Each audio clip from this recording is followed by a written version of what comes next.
Wendy Bell Radio is live. Hey, hi everybody. How are you? Good afternoon. Happy Monday. Can you guys believe it's already July 20th? Like, honestly, how many times have you golfed, Brock, this summer? 3, maybe. Right? Was it's one like, of them with you? It's so did fast. I golf with you? I don't know. Hi, Murtek. Good morning. It's good afternoon. It's great to be with you guys. By the way, yesterday's show. Yes, I golfed once with you. Number three on the leaderboard, weekends with Wendy. We can't get it on the weekday, but we can get number one when we're sitting there in the dark, going down rabbit holes, and I'm wearing a tiara.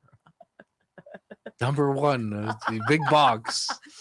It's so funny. How great is the picture of Sean Parnell today? Who's ready to see Sean? I am. Here. Tell Sean I miss his podcast and that I hope he returns to it when he's done with the swamp. We love you, Wendy Bell Freebird says. Well, I love you back. Thank you. Hi, Murtek. There you go. Hi, Demanda. Good morning. Hey, Doug Ryland. Hi, Doug Ryland. Rosebud, how are you, baby? Mona, what's going on, babe?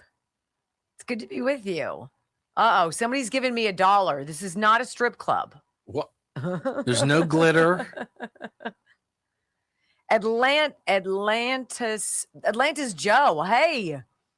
Well, thank you. Yes, we are so excited to have Sean back. You know, it's tough because he can't say a whole lot, but I'll ask for the world. Right. I'll ask. Tell us something you're not allowed to tell us. Tell me something you've told nobody else. That's a big secret you're not supposed to tell anybody. Yeah, right? It'll just be between you and me, right? It'll just be the two of us. Twosies. Who had a good weekend? You guys a nice weekend? I worked in the yard. We had biblical rain on Saturday, which was great because yesterday the ground was all soft and I could pull out all of the weeds. Holy mackerel, sticks galore. I had to work on my yard too. I had to blow all the leaves off. Did you? Wow, that sounds terrible. How'd you manage? Well, going like this. Oh, shush. Goofball. What's going on, Cindy Haley, 88, 89? Hi, DeMott. Hi, Love and Cal. I had to work all weekend. Did you? Pet show on Saturday. Yeah, and then you had to do weekends with Wendy on Sunday. I know, but it was worth it. Oh, gosh. It was worth it. We're going to start with a little Ronald Reagan today. Oh, we are? Yes. I should probably load that then. Yeah. We're going to start with a little Ronnie. Thanks for reminding me. Well, I want to make sure you're on at the top of your game, Brock Schneider. Well.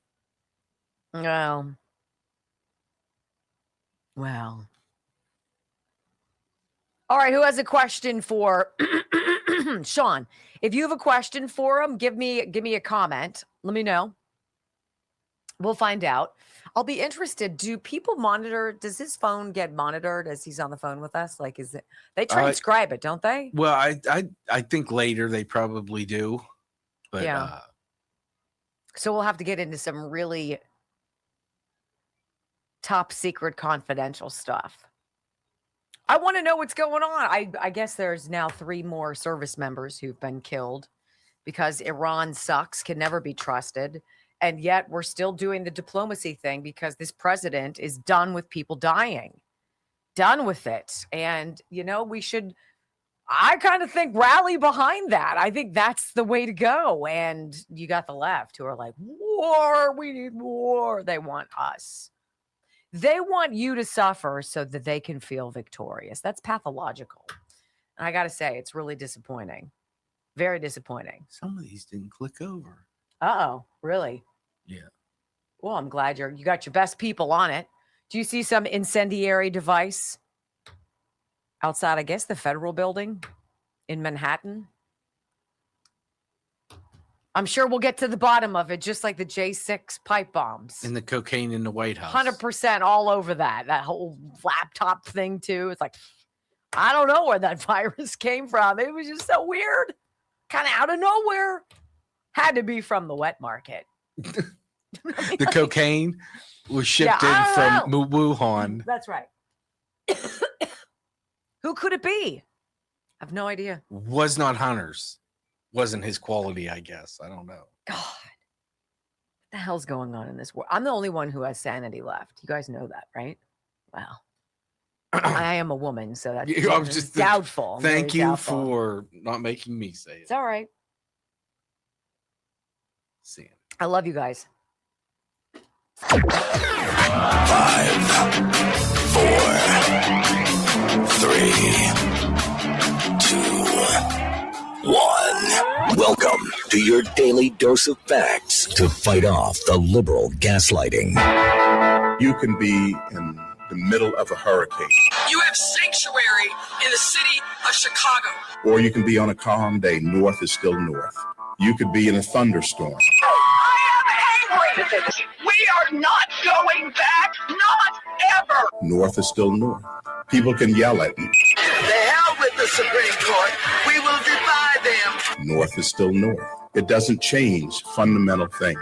And in this business, right is still right, even if you stand by yourself. We don't get fooled again.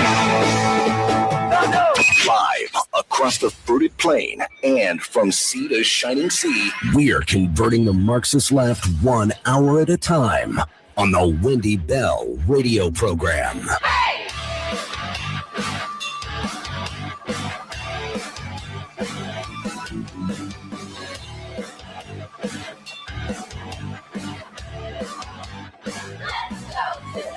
Well, hello, good morning, or good afternoon, I should say, America. Welcome home to the Wendy Bell radio program. Hey, wherever across this beautiful fruited plain you are tuning in from, we are so excited to begin another busy work week with you. We're jazzed to have our friend Sean Parnell back on the show. It's been months, but he is the Secretary of War's wingman at the Pentagon, and he actually has a very interesting 2020 election story of his own to tell you guys about. I thought, why not? This is a beautiful time to start talking about the truth.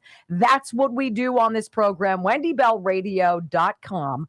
If you want to join the live video stream, 8.4 million podcast downloads and growing. And I'm delighted you're here.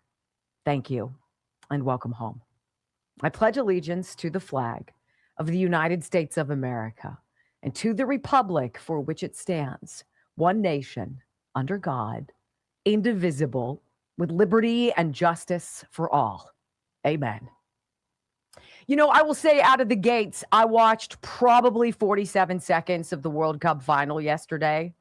And what a shame that it wasn't more of an exciting regulation game. And I was looking at Spain and Argentina, and I was looking at the parallels between our two political parties as these people are on the field, right?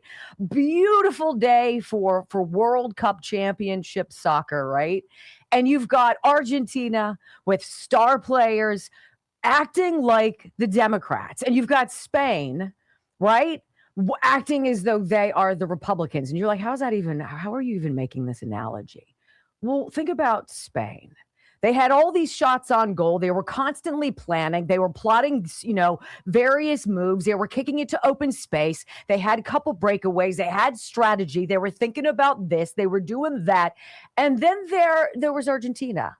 And they're like trying their best not to lose, not to win, but not to lose, to stay the people in power, to stay the king of the hill, to just do what needs to be done. Nothing ritzy, nothing fancy, nothing like, oh my gosh, that was crazy. And they had 0 shots on goal.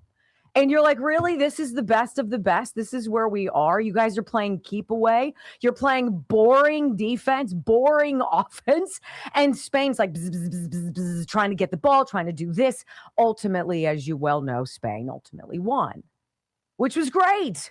I was excited for that. They deserve to win. Can you imagine if some fluky thing would have happened and Argentina, after putting on a very boring display, would have walked away with the big trophy and all? I'm thinking that looking at them for the 47 seconds I'm paying attention to the game, And I'm like, man, this is so indicative of where we are. You've got a Democrat machine, a uniparty machine, unwilling to make new plays, unwilling to deviate from what has worked for so long.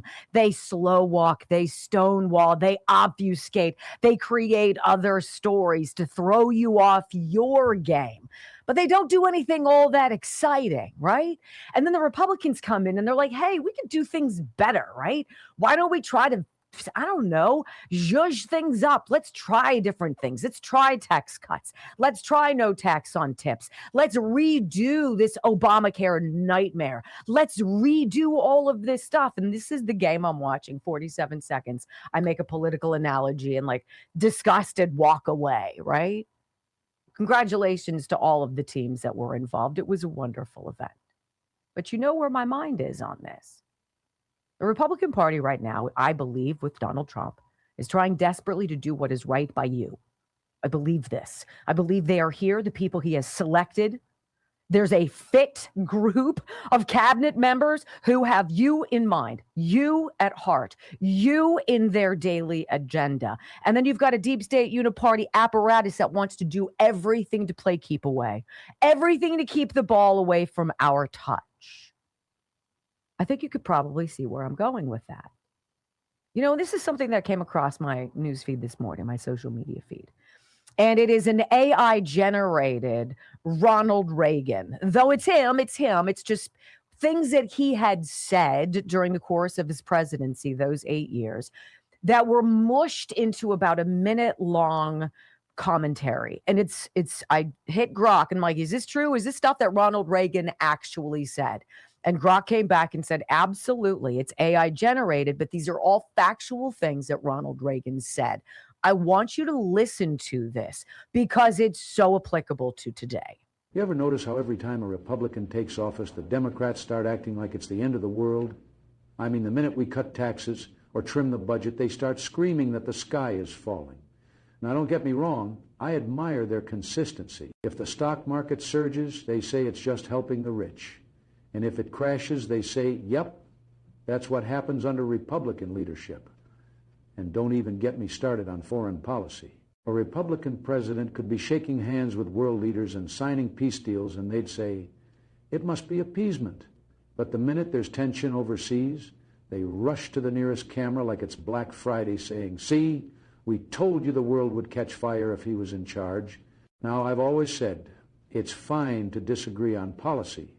That's democracy. But if your best shot at winning is hoping the American people lose, well, maybe you're in the wrong country. How true is that? You know, and this is what I was literally feeling watching the minute of the game I was watching. Like when our team, the Republican Party, is not in power, right? I still want America to do well. I still want our prosperity to be through the roof. Even and by the way, and if it's a Democrat who's responsible for it, what a refreshing thing that would be. When was the last time a Democrat came in with an idea that actually was good for you, that was actually good for America, that did something beneficial for your family, that took something off of your plate, that made you proud to stand up with your hand over your heart and, by golly, belt out the national anthem like nobody's flipping business? See, that's the spirit that the World Cup being in the North Americas did. That's the feeling, the vibe we got at these games, right? It was love of the game, love of the sport. Yes. Support for our team, support for our countries. Yes. But an overarching competitive spirit and a tradition with football that is special. Democrats, they want you to lose. They want you to fail. They want you to suffer. They want you to go broke. They want you to be miserable. They want you to hate God. They want you to get a divorce. They want you to have a terrible relationship with your family. Because then, if all of those things took place, you'd maybe be as miserable as they are. Literally, that's how I feel. And literally after the game yesterday, a gentleman's game, which is fiercely childish in many ways with the flopping and the theatrics on the field. And if you're not a soccer fan, you're probably off put to that. After the game, though, there is always that sportsmanship. There's always that aura of decorum, of some things are bigger than bickering. And then what ended up happening? Some stupid red card and fighting after the fact, completely unbecoming champions competing for the trophy. I mean, like, it's completely synonymous with everything we're experiencing. But I'm going to say this. My team, the coach is Trump. And my team wants you to win, even if you're not on our side. My team wants you to have the best life possible. My team wants your children to grow up and to have unreasonable wealth and opportunity. My team wants you to make the best decisions for you and your family. My team wants peace and prosperity and that feeling in the stands you get when everybody sits down and realizes, my Lord, what a blessing and a gift that we've been given. Let's start freaking acting like it.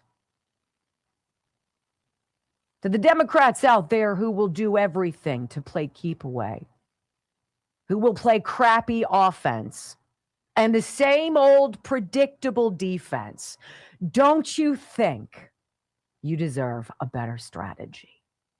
How about maybe for once, you could be on the side of America winning? When we come back on the Wendy Bell radio program, Anonymous is kind of bothered by the TV news networks that decided not to air the president's address last week. And he decided to do a little bit of a deep dive. And it's fascinating. Why did communist and authoritarian governments withhold information from us? Well, because people can't unite around information they never receive. Bingo. Next on the Wendy Bell Radio Network. All right, I want to start out of the gates with my friends at Brickhouse Nutrition. They are super pumped to come back for a whole week and talk to you about their #1 weight loss dietary supplement. They are so excited about it. And if you haven't tried it, now's a good time too, because you're going to get 20% off with my name. Lean. It's a great name. And you can get to it by going to takelean.com. TakeLean.com. Throw my name in as the promo code and you're going to get 20% off. This is what it is. Everybody is talking about weight loss, whether it's through pills, through starving yourself, eating celery, or getting a shot. And a lot of people aren't cool with the shot. They're not cool with putting things that have unknown long-term effects into their bodies. Your choice. Lean is the opposite of that. Lean, the ingredients in it, created by doctors, right? Put it together. Doctors did so. It's been shown to lower your blood sugar. Lean has been shown to burn fat by converting it into energy. And most importantly, it stops your appetite in its tracks so you're not hungry or dying for something you shouldn't be eating. That's Lean. TakeLean.com. Promo code Wendy, 20% off. These are the people who are behind Field of Greens. You know I trust them. And this is the product they are most geeked about. A real safe alternative to those shots. TakeLean.com, promo code Wendy. So I happen to have on The West Wing this weekend. Uh-huh. And, it's background. I'm not really watching, but It's a great on. show. I love that show. And the one girl says to, what is his name? Joshua Lyman. Yeah. Says, I want my money back. If we had a surplus, I want my money back. He's like, you can't have your money back.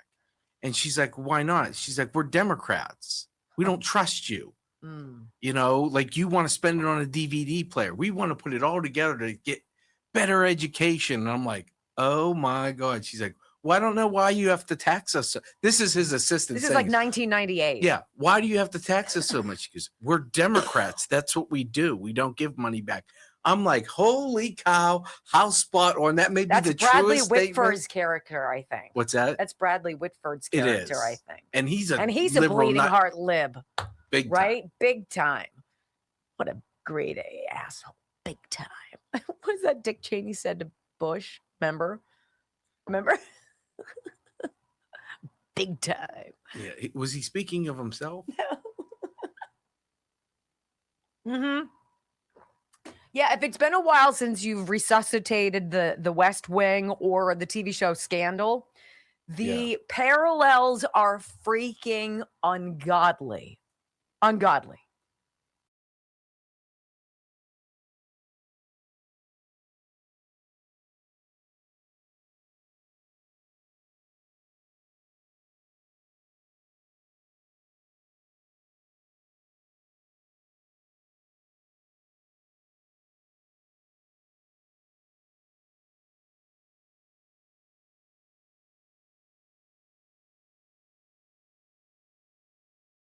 I expected, and it's lingering through days and days of news cycles.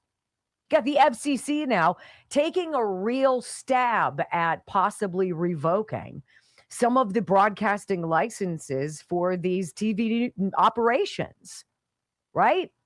If you're going to refuse to cover a presidential address because you just hate that president so much that you can't stand hearing what he has to say, you need help.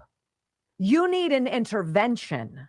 You need a psychiatrist is what you need, and probably some robust meds.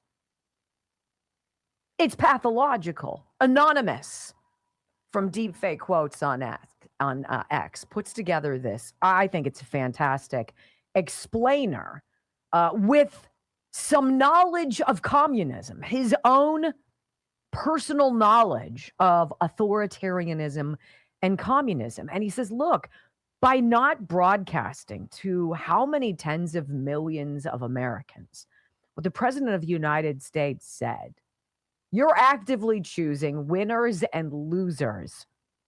Listen. Many news organizations chose not to carry the president's recent address live. I don't care why they did it. I care what they did. They prevented millions of Americans from hearing the president of the United States address the nation in real time. That's the outcome. They made believe they were justified. I do not. They can call it editorial judgment. They can call it responsible journalism. They can call it protecting the public. The outcome doesn't change. An intermediary decided that the public would not receive the original source directly. I have seen that philosophy before. Years ago, I experienced life inside a communist system. I was arrested there after meeting with a Soviet refusnik and visiting an underground Jewish synagogue. It taught me something I have never forgotten. Perhaps understanding why communists and authoritarian governments curate and withhold information can help us examine a broader principle, one that may also help explain why some organizations decide citizens should not hear directly from their own president. I'm not interested in assigning motives. I'm interested in analyzing outcomes. Why do authoritarian governments control information? Because information is power. First, to control the narrative. If citizens hear only what authorities permit, those authorities shape how events are understood. Second, to protect legitimacy. When criticism is limited, those in power face less accountability. Third, to prevent organized opposition. Information allows people to compare experiences, identify problems, and act together. Fourth, to maintain social control. People who receive only curated information are generally easier to influence than people who have direct access to competing viewpoints. And finally, to preserve the system itself. When information flows freely, citizens are better equipped to question institutions, evaluate competing claims, and reach their own conclusions. This is not unique to communist governments. Throughout history, authoritarian systems and corrupt systems of many kinds have relied on controlling the flow of information. Different countries, different institutions. The underlying principle remains remarkably familiar. The public should not need an intermediary to decide whether it may hear from the President of the United States. In a free society, let people hear it. Then analyze it, question it, challenge it, criticize it. But let the people hear it first. My friends, we are all anonymous. Don't you believe that you have the right to decide what you believe about everything?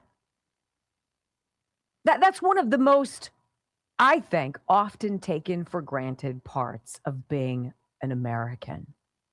That you don't have somebody breathing down your neck, dictating how you must be. We've walked a very slippery slope to that end. And COVID was a very big wake-up call for those of us who were not used to emergency wand-waving edicts, or particularly tyrannical, small-minded Democrats who got delusions of power and control and loved it while you were being told to stay home and stay calm. This is a very disturbing time, but it is a necessary time. And people are speaking out, some of them unlikely people, some of them with messages I'd love to tweak. I'm thinking Bill Maher, because he's coming up later in the show. ABC News couldn't be bothered to share with you the president's address about the largest identity theft operation in American history at the hands of China. The same China that, thanks to Dr. Fauci, foisted upon the world a once-in-a-lifetime global pandemic. That same China. And now we know in these declassified documents the president and the White House put on their website over the weekend that there are agents in the American media who have been paid, who have been compensated, who have been brought to the dark side for China to spread one hell of a negative message about President Trump. I think I know one of the main offenders, and you'll hear from him in his own words at the end of today's program. Please do not miss it. When we come back on the Wendy Bell radio program, a bunch of different people come out of the woodwork to talk about how ridiculous it is to not let the people decide what they believe and what they ought to know from the President of the United States. Starting with DHS Secretary Mark Wayne Mullen, and then featuring CNN's Michael Smerconish, certainly not a Trump supporter, but a freedom defender, next on the Wendy Bell Radio Network.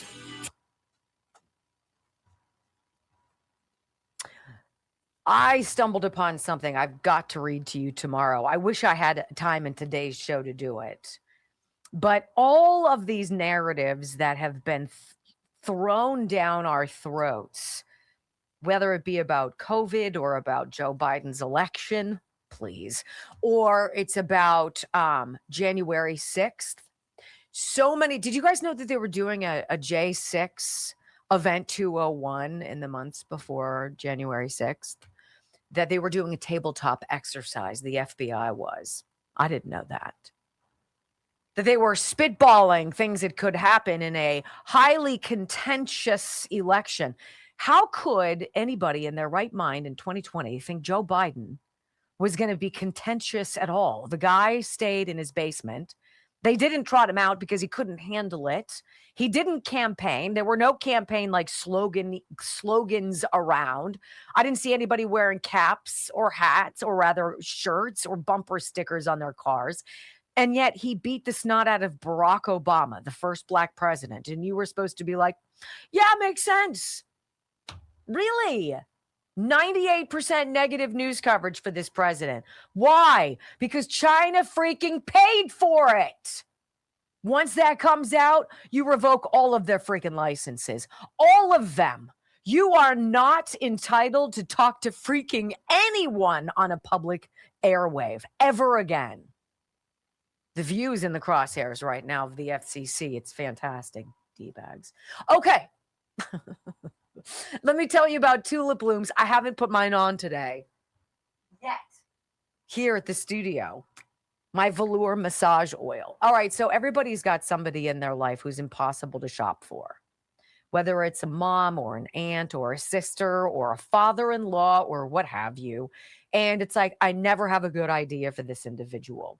How about the gift of the most fantastic feeling skin? How about that? tulipblooms.shop/Wendy. I've never been into essential oils, but I love candles. I love air fresheners. I love things that make my skin soft, my cuticles soft. This line of skincare is just about the most beautiful thing I've ever put on my body. And I knew I wanted to work with them when they sent me some of their stuff unsolicited last summer. And I was like, yeah, I don't know. And then I ran out of it and was frantic to get more. And so I called them from Tulip Blooms and I said, I think I'm ready to do something with you guys. I liked it that much. I went to them and said, I think our people are going to love it. Tulip Blooms. It's great for a fire opal too. tulipblooms.shop/Wendy. You're going to get 10% off right out of the gates. And they often have wonderful sales on things. Telling you what, get it for yourself. Get it for someone you love. Whew. How you doing? All right. How is everybody doing? What's happening? Isn't it funny that this pay for play type thing with China comes out? Because remember when Democrats were yelling about all the conservative getting money from Israel or Qatar or whomever? What's wrong? You got a chunk. It's because you didn't let me mix it. You tried to do it yourself. I didn't try to do it myself. Did you or did you not do it by yourself? I didn't add ice to it. You did. You can shake it up. Is that I did, too much but to ask for? But it clumps before then. You don't mix it right. Oh, okay. I'm sorry. I didn't know that. My bad. Thank goodness I enjoy drinking it. The healthy fat, you guys know. Dr. Gundry's healthy fat. If you want to lose 70 pounds and you drink water every day, why are you not putting a scoop of thehealthyfat.com/Wendy into your water? Why? Why? Dr. Gundry lost 70 pounds like 20 years ago, which is probably now like 25 years ago. And he's kept it off since. And he's like, literally thousands of people have lost 50, 70, 100 pounds on this. And I'm like, what? It's just a powder that tastes fabulous. It's as long as it's not clumpy in your water bottle. Thehealthyfat.com/Wendy kills your appetite. Mm-hmm. And by the way, once you start drinking it, I just spit everywhere. Oops. Sorry. Once you start drinking it, you literally crave it. I'm like, where's my watermelon lemonade? Oh, I'm almost out, so I get to order the blueberry. You better order it now. I know. Shouldn't you take care of such important things? Don't you think? Thehealthyfat.com/Wendy. I don't have a card. P.S. I would love somebody to give me a review of Dr. Gundry's The Healthy Fat. Go to wendybellradio@gmail.com and tell me what you think, and I will read it. I will read it. And I will love on you just a little bit. What's everybody doing? Hi, Pod Racer. What's up, Sawyer? Hi, Demots. Hi, Shazam. What's up, B Court and Stephen G, babe? How are you? GJ Gara is new. Is that new? Somebody I'm not familiar with. Hey, Wendy Carr, how are you, babe? Eric the Gray is here, as is Doc Wombat. Hi, guys. Hi, Glow. I feel like we're in romper room. Why is that? Because everybody has a different name? Oh, well, I do see. Hi, Carla. I see Carla's flags. Thanks, Carla. Hi, M-Bam. What's up, JL Hamilton? Last taxes. What's up? They did it to me first. I have to do it like this. That's a great freeze frame, I'm sure.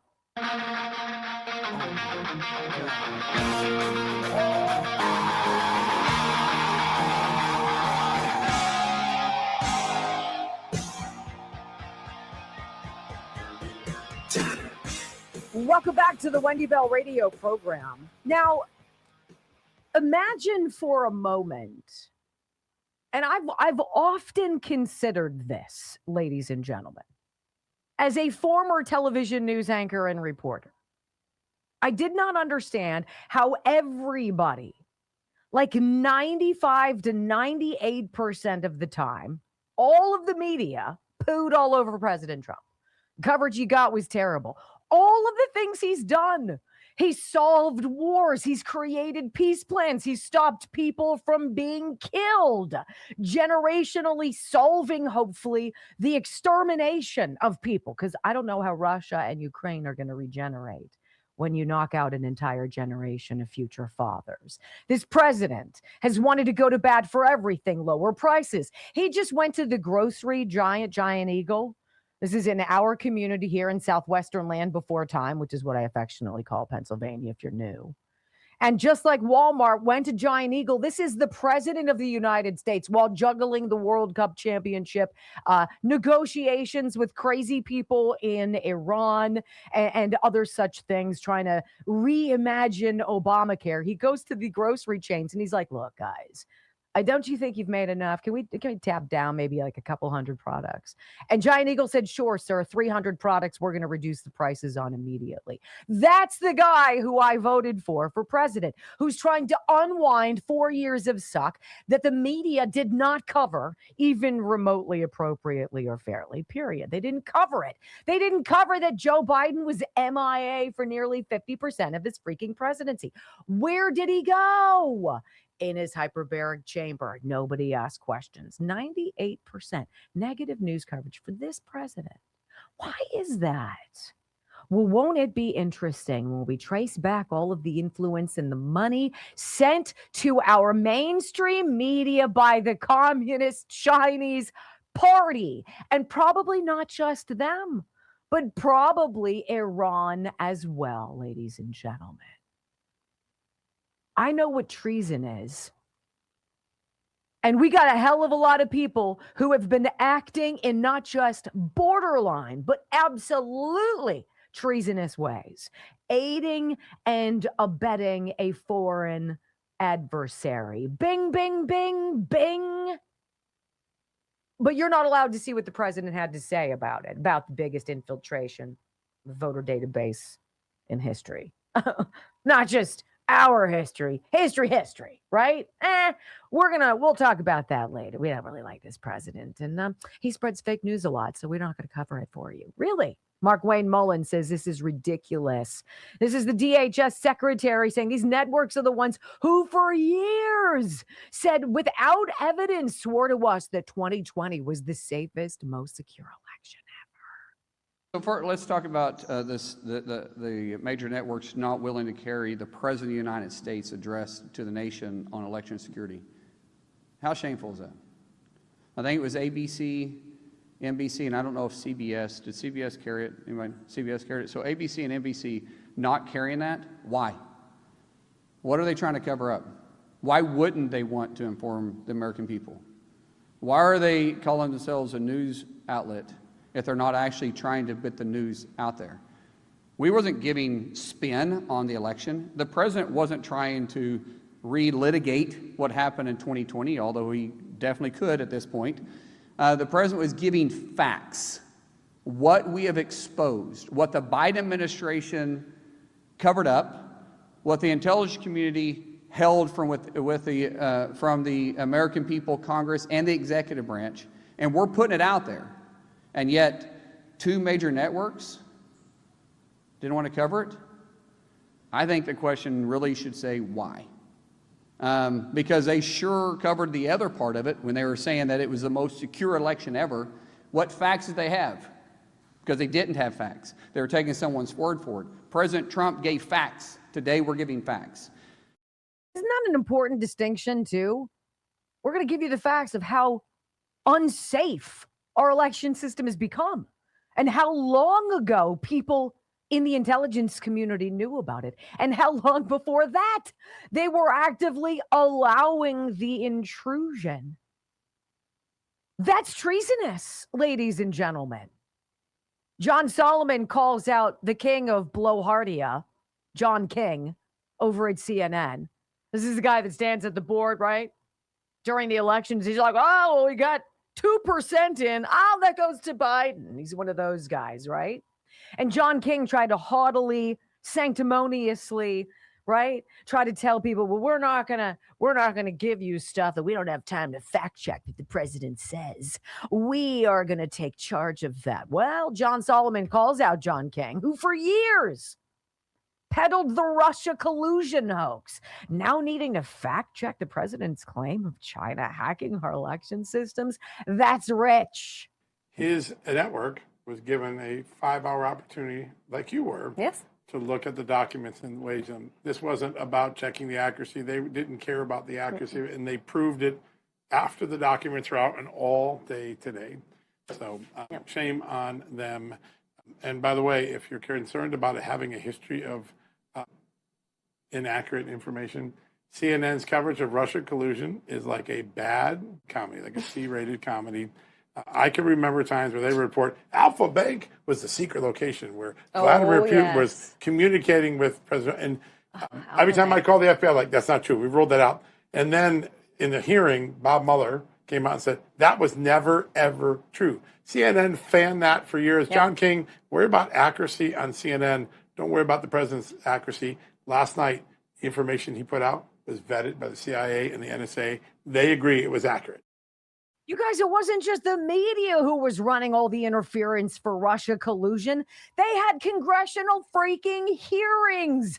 They presented it to the American people as fact. It was garbage. It was made up. All of the people going back to Obama's Oval Office with Hillary and Clapper and Brennan and Comey and all of the wheel of suck, right? The media for years covered that bit of garbage the same way they covered January 6th, which was created, of course, by the deep state as the smokescreen to cover up a stolen election.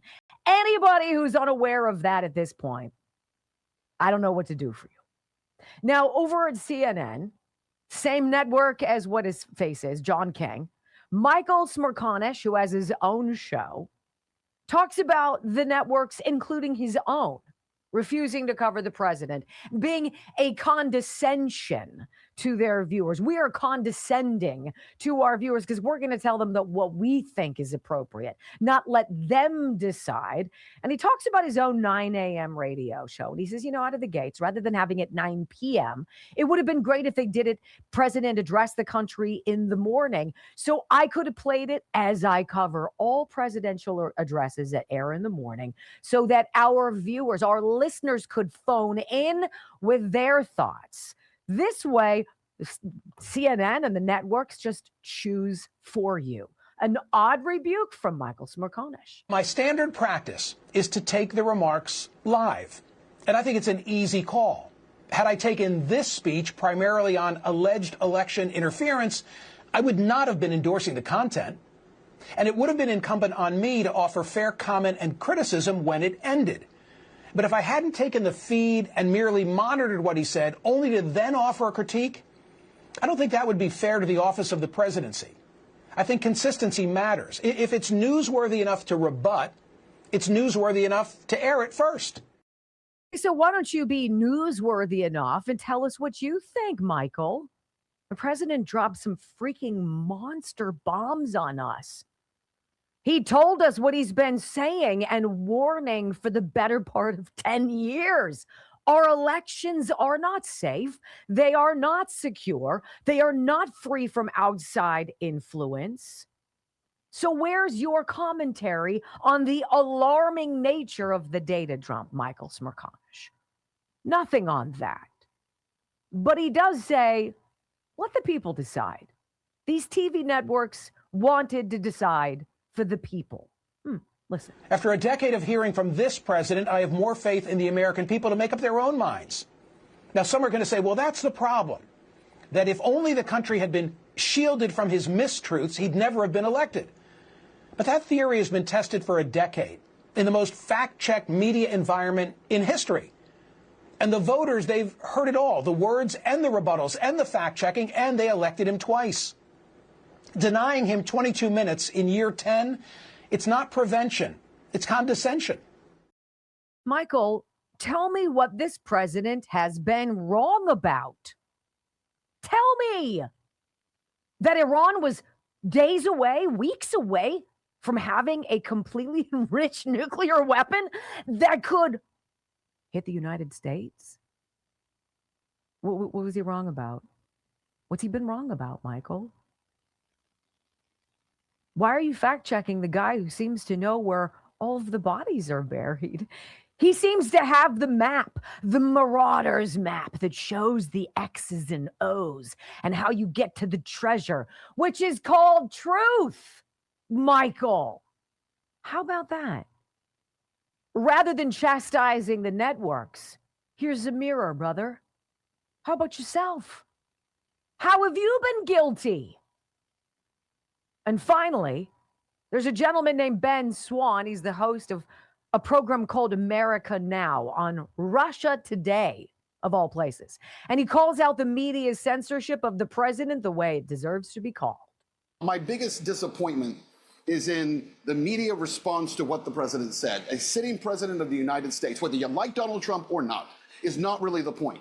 The point is a sitting president has the prerogative to address the nation. Scotty asked the question earlier. She says, does anyone remember the last time the president did address the nation directly in a primetime address? I do. Hello. Yeah, it was when he walked out and announced strikes against Iran. Those are very important issues. When a president, regardless of whether they're a Republican or a Democrat or whoever they are, decides that they're going to address the nation has the right to hear them. The most powerful person in the country, the person who is elected to serve the people, has a right to address the people. And it is the job and the duty and the responsibility of every news network to give the president that prerogative. Tonight, there was a major failure in this nation for ABC, CBS, and NBC to refuse to do so. And I, again, would remind folks, as they're watching this tonight, that RT, so demonized by that same media apparatus, so demonized by the political class, gave this president that very opportunity. We're grateful because we believe it is our privilege to do so. We can question it.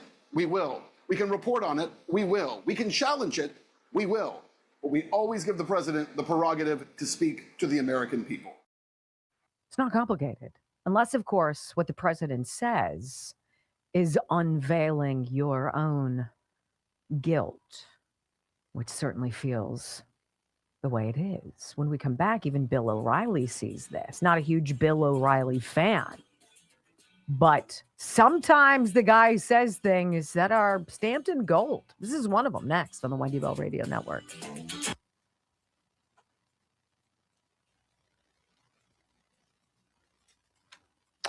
For the 15,000th time, I want to thank Blood Flow 7 for getting me through another weekend. Right? I just, when you've got heavy duty stuff that you've got to do, like for instance, being with my father and going through my mom's clothing and bagging, like literally, I think we had 16 bags of clothing and shoes and things that we wanted to donate from my mom to some needy and wonderful organization. When you're huffing and puffing and up and down the stairs and in and out and doing this and doing that, thank you, Blood Flow 7. Same thing. I got yard stuff I've got to do that involves digging. It involves bending. It involves standing up and bending down, squatting all day long, both days. Bloodflow7.com kept me in the game. I'm going to tell you, don't just slough off this feeling that you're a little bit slower than you used to be, a little more sluggish. You don't have the same endurance well, that's a product of aging. Is it? Because I'm going to say it's not. And when you take Blood Flow 7 every day, and I do every morning, 2 capsules first thing in the morning, doesn't make your stomach feel weird, but it does start dissolving and getting into your system, opening up your blood vessels and getting more blood through your body. More blood equals everything changes. Don't blame age before you try bloodflow7.com/Wendy, 30% off. A month supply is like $1 a day. It's super worthwhile. And I would be surprised. I would be absolutely shocked if you did it for a month and then emailed me at wendybellradio@gmail.com and were like, yeah, nothing. I'd be like, what you talking about, Willis? Because it's totally changed my game. Bloodflow7.com/Wendy.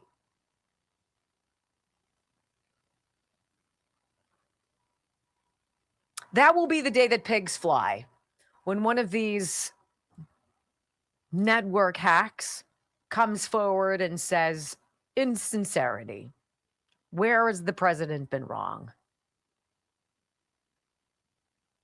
What has he said that has turned out to be a lie, a gross overstatement of the truth, or just factually garbage? I don't know. Help me if I'm wrong. Hit me up in the comments section. I'll read them. You guys, 1.53 rumbles, looking good. 4,600 watching live. Hi. I'm so glad you're here. Let's see on X. Killing it. Almost 300 on X.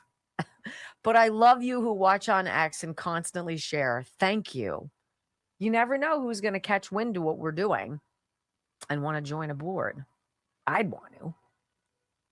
I've been texting Sean telling him I want more alien stuff. Oh, my.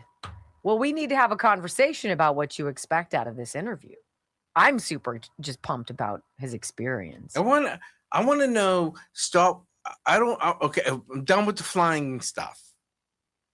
What, the aliens? Yeah. I want like that there's different aliens, where they're from. I want the good stuff. I want to know the politicians that rip off masks that are really aliens. That's what I want. Oh, you want to get into like some sci-fi? Yeah.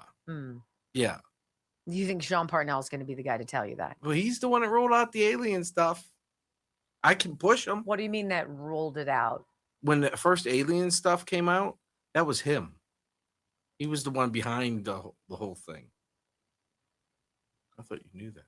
I don't understand what that means. That was him. He was the one in charge of it.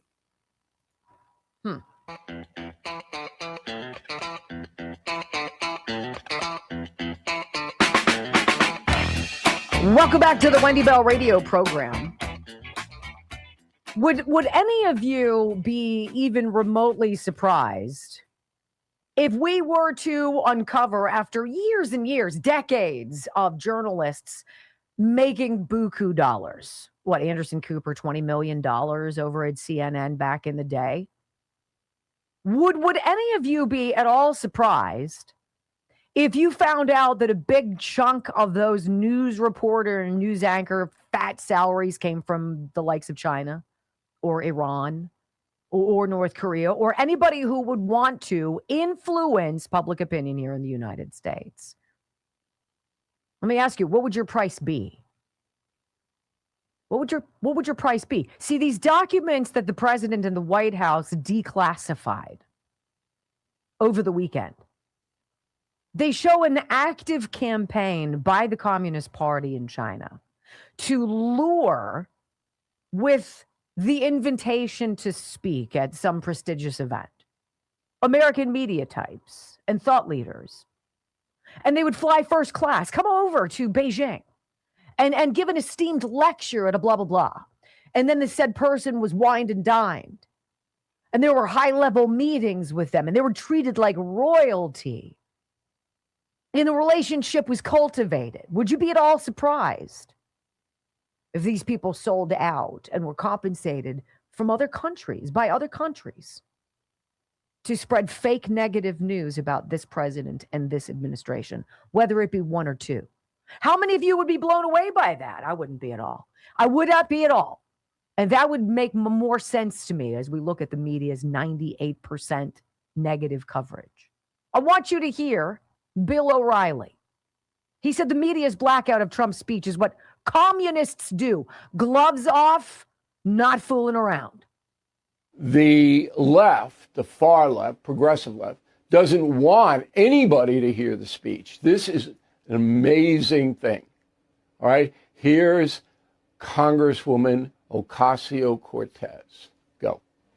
I don't think that we should be contributing to any platforming of lies about our election. And so I think that, many news outlets oftentimes may receive transcripts. And I think that we have an ethical obligation to not air things that undermine our election, that are not rooted in evidence and fact. All right, so that's what the communists do.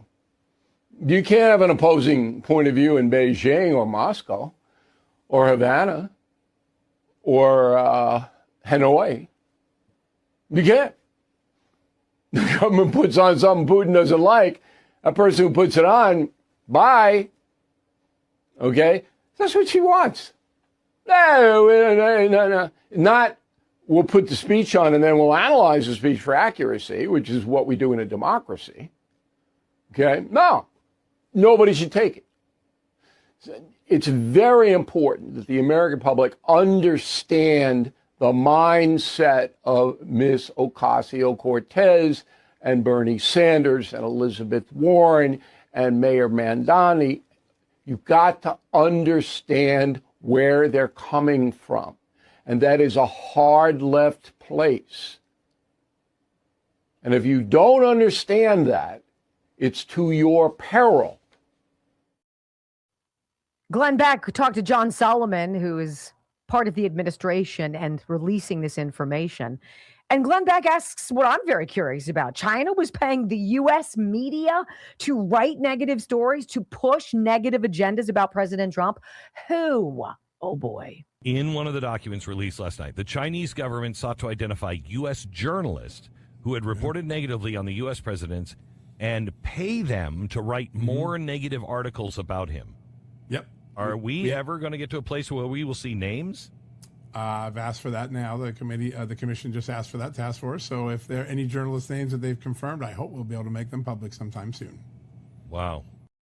Any journalist. Oh, how much time do you have? I think is probably going to be the bigger thing. These are the same journalists who downplayed things that were legitimately important to us. These are the people who demonize the use of ivermectin and hydroxychloroquine and then berated anybody and mocked you for trying horse paste. You fool! This is the group of people we're talking about. The people who lie for a living. The people who propagandize every single day. They put out a piece of paper or an article on the airwaves. Those people. Can you imagine if we had actual independent journalism back?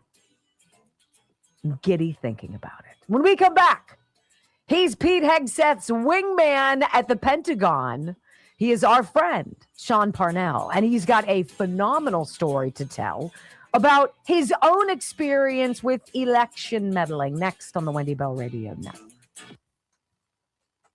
And so much more. So he texted me that he's probably only gonna be able to do the first one part segment because he has to work and actually do Pete stuff about the hearings coming up. You know what, Sean? That's what I said. I don't have time for excuses. Right. He can't wait. Like you're not even on yet and you're telling us what you can't do. It's like it's so governmenty, you know? Like whatever. But here, let me pay more tax. I mean, what question does Pete Hegseth have to get prepared for? Can Pete Josie Hirono or whatever, Maisie Hirono saying, "Have you ever been accused of sexual assault?" Maybe Pete can just take a chill pill for a second because we've got important stuff I to want to do. get him to work to say to the senators, maybe you guys should listen to Wendy Bell Radio and find out what's going on in your party. Yeah. Hey, Pete, tune in. Hit me up. My digits. I'm so impressed, though. You have very limited turnover in this administration in the first couple years, very limited. And I can imagine that Sean's life is grueling to manage the commander, his wife, to handle the kids, to be present in everyone's life. to do this huge monumental service to the American people. Like, and all the while, he should be running for his, what, 4th term as the sitting United States congressman? Yeah, because he should have won that. He did win that in 2020 here in Pennsylvania. I told him he needs to run for governor. I would vote for Sean Parnell for anything. When you spend 485 days on the border, taking the most intense firefight, involved in the most awful combat, right? Where the majority of your dudes who come back with Purple Hearts. Or don't come back at all. Or don't come back. Yeah, I think you can handle Democrats. I'm going to say I want that guy. Yeah. I want him. He's my guy. So I'm not going to pretend. The Simkovich Concussion Institute. I know we get a lot of people from out of state, out of Pennsylvania. And I want to tell you, if you or someone you know has had a traumatic brain injury, a concussion, been in an accident, but they're not right. And you know you're not right when you're not right. And you need help and you don't know where to go and you're starting to go down a very bleak spiral. Please stop yourself and call a very specific phone number and get on the path to healing. 412-366-3700. 412-366-3700. SimkovichConcussionInstitute.com. SimkovichConcussionInstitute.com. Give them 1 week and Dr. Simkovich will give you your life back. How about that? I mean that sincerely.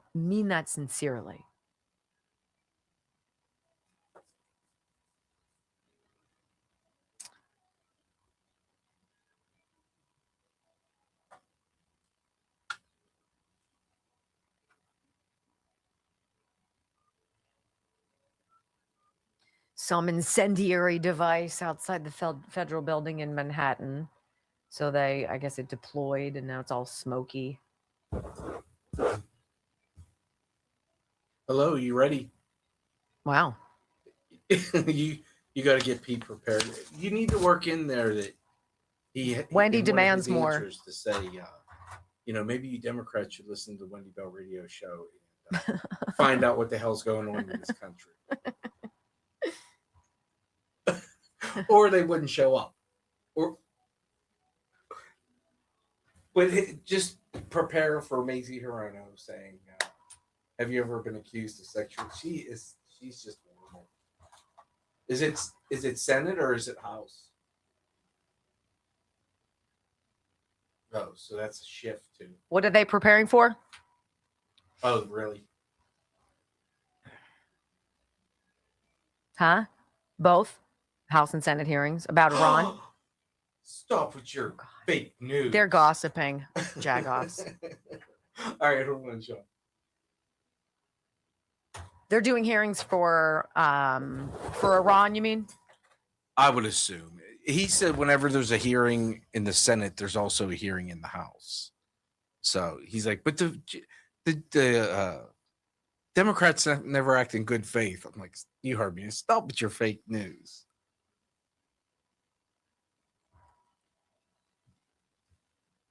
I think his story is so fascinating.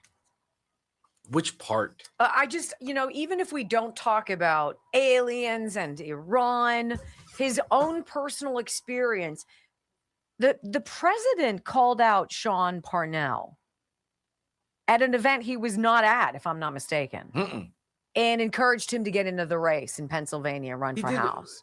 It was when Trump came to the convention center. Was here. Yeah. And Sean was not there. No. He said his phone blew. He told me his phone blew up. Yes.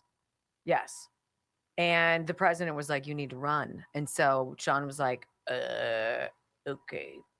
And he ran, and I met him when he came on to KDKA radio. Yeah. I invited him on to come and speak, and he was fantastic. And I was like, that guy, I want that guy every single day. I want that guy. And then we went to some of his rallies. I introduced, or I was a quick blurb at a couple of his rallies, like whatever. And we were pumped. And then all of a sudden, November 3rd or whatever the hell it was, we woke up and it was like, really? That victory that you thought you had all of a sudden went away when Donald Trump's did. This is when he came to KDK. Yep. He's running for office. I was a million years ago. So that would have been 2020. Right?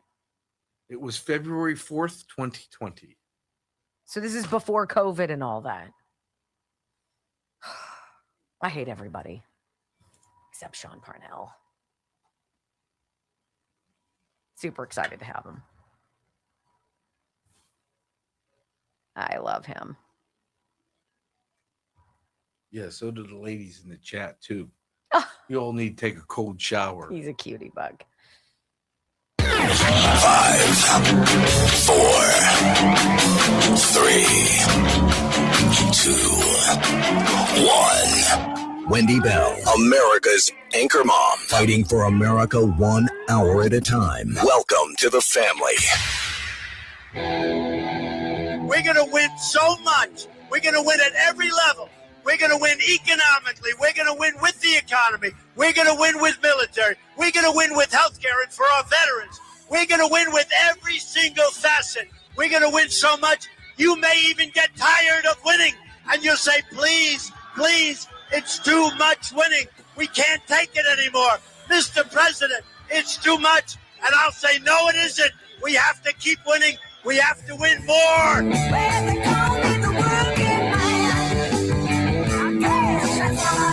We're going to win more. 3 hours of bold truth and excellence. You've just signed up for the WBR Army. Strap in. This is the Wendy Bell radio program.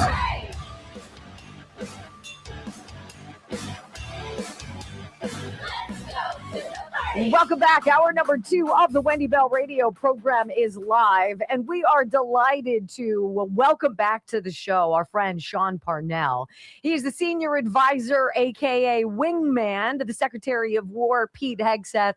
Sean, oh my goodness, people are so excited to hear your voice. Welcome back. Hey, Wendy, it's great to be here. And that was an amazing new intro. You're keeping these things cooking. You're keeping people updated. We got to, as you are representing us in Washington, D.C., Sean, I wanted to let people know about your own backstory in 2020. You and I met in February of 2020 as you were running for office. And I wanted you to tell your story of what happened. And this is all on the heels of the president and his address on Thursday night, talking about the largest hacking of basically America's identities ever, and how you were impacted by what certainly was a very peculiar election. Yeah. I mean, and probably the biggest battleground in the country, and what was called the congressional district, what was then Pennsylvania 17th congressional district, of course, is different today, but also in the biggest swing state in the country. So it makes sense that Pennsylvania and PA 17 would be ground zero for a lot of the crazy stuff that happened in 2020. But we knew, like, on election day, like all manner of networks called the election for me on election day. But we knew that there were going to be shenanigans with mail-in ballots. We knew that going in. But even if, because the number of mail-in ballots, Wendy, it's not a speculative number. So on election day, when all the in-person vote was done, we knew exactly how many Republican ballots were left to count.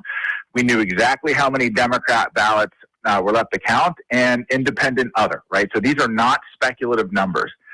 And at that time, even if people voted the way at the percentages we expected them to vote, at the time, there was no honest mathematical path for my opponent. None, which is why, all of these networks called the race for me on election night, because the math just didn't favor the Democrats at all. Well, come to find out, election night was not election night. Election night turned into election week. And every single day, the Democrats closed the gap with mail-in ballots. But there were 2 mail-in ballot dumps that happened post-election day And interestingly enough, both of those ballot dumps added up to what my opponent's margin of victory was, which was something in the manner, like something around 8,000 ballots. And I was like, that's a pretty big coincidence. And after the second drop, like my opponent scampered out to the podium and immediately declared victory. Now, put that into context. Like, I waited a week, right, to try to let the process play out. Like, they knew, the Democrats knew when the second ballot dump happened, and they were out there declaring a victory in that moment. And the math just made no sense. I mean, consider this, Wendy, that I overperformed President Trump in PA 17 by 2 points, and my opponent underperformed Joe Biden by 2 points. Just that statistic alone, and it's a fact, it's a mathematical fact. It's in my opinion, just that statistic alone makes it impossible that they would have won. Impossible. And so when the president was speaking, we had a sense of his speech was going to be about election integrity and very large-scale concerns that we had about our system. By the way, concerns that Democrats had in 2019 as well, the very same. But for me, it was just confirmation of what we already knew, that the election in 2020 is broken, and that elections in this country have been broken for a very, very long time, hence the president's desire to change them immediately with the Save America Act. Well, Sean, to your point, too, when Pennsylvania sent out 1.8 million mail-in ballots, but received 2.5 million, I mean, then you've got that 700,000 point swing for the president overnight, which clearly impacted you as well. I mean, what's your feeling on these networks not covering what the president is dropping, which is jaw-dropping news? It's just being in this job is just, again, reaffirms something that I already knew, is that many of the mainstream so-called journalists, they're not journalists, they're just fake news reporters, they only report what they believe, which they don't care about the truth, they don't care about facts, they care about the narrative. And I'm telling you, like, in 2020, in good faith, I brought the proof, the mathematical proof of what we had to all of the local media outlets and some national outlets as well. They completely, across the board, didn't cover it. Now, if an election is messed up, like truly messed up, and you really care, it doesn't matter, Democrat, Republican, elections are not about the candidates. Elections are about the people.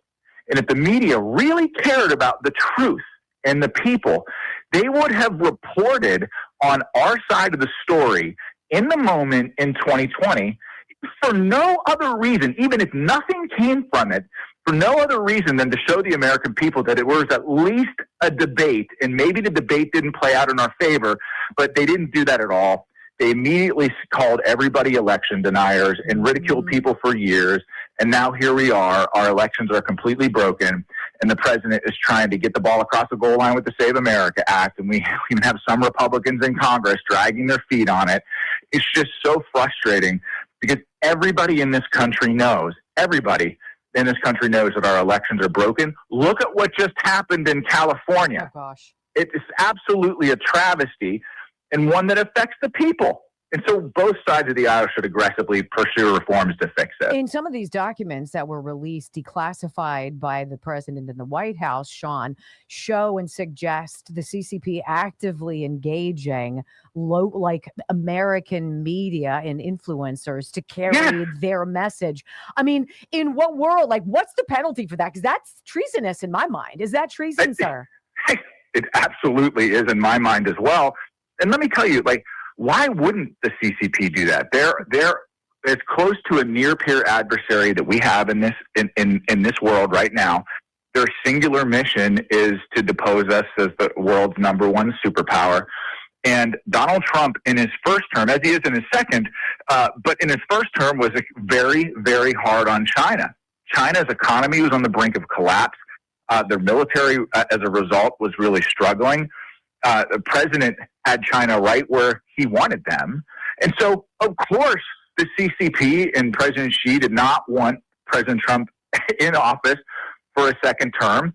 So if you're an enemy of the United States, why wouldn't you try to affect the outcome to get the animated corpse that was Joe Biden elevated to the White House, where you know he'd be asleep at the wheel for 4 years? Of course you'd do that, and that's exactly what they did, and President Trump showed that in his speech. Is any of this I'm shocked. I'm surprised, not surprised, but I'm shocked at the degree of how much of the 98% negative news coverage of this administration could be connected to literally being compensated by freaking communists, as we have communists trying to take over our country.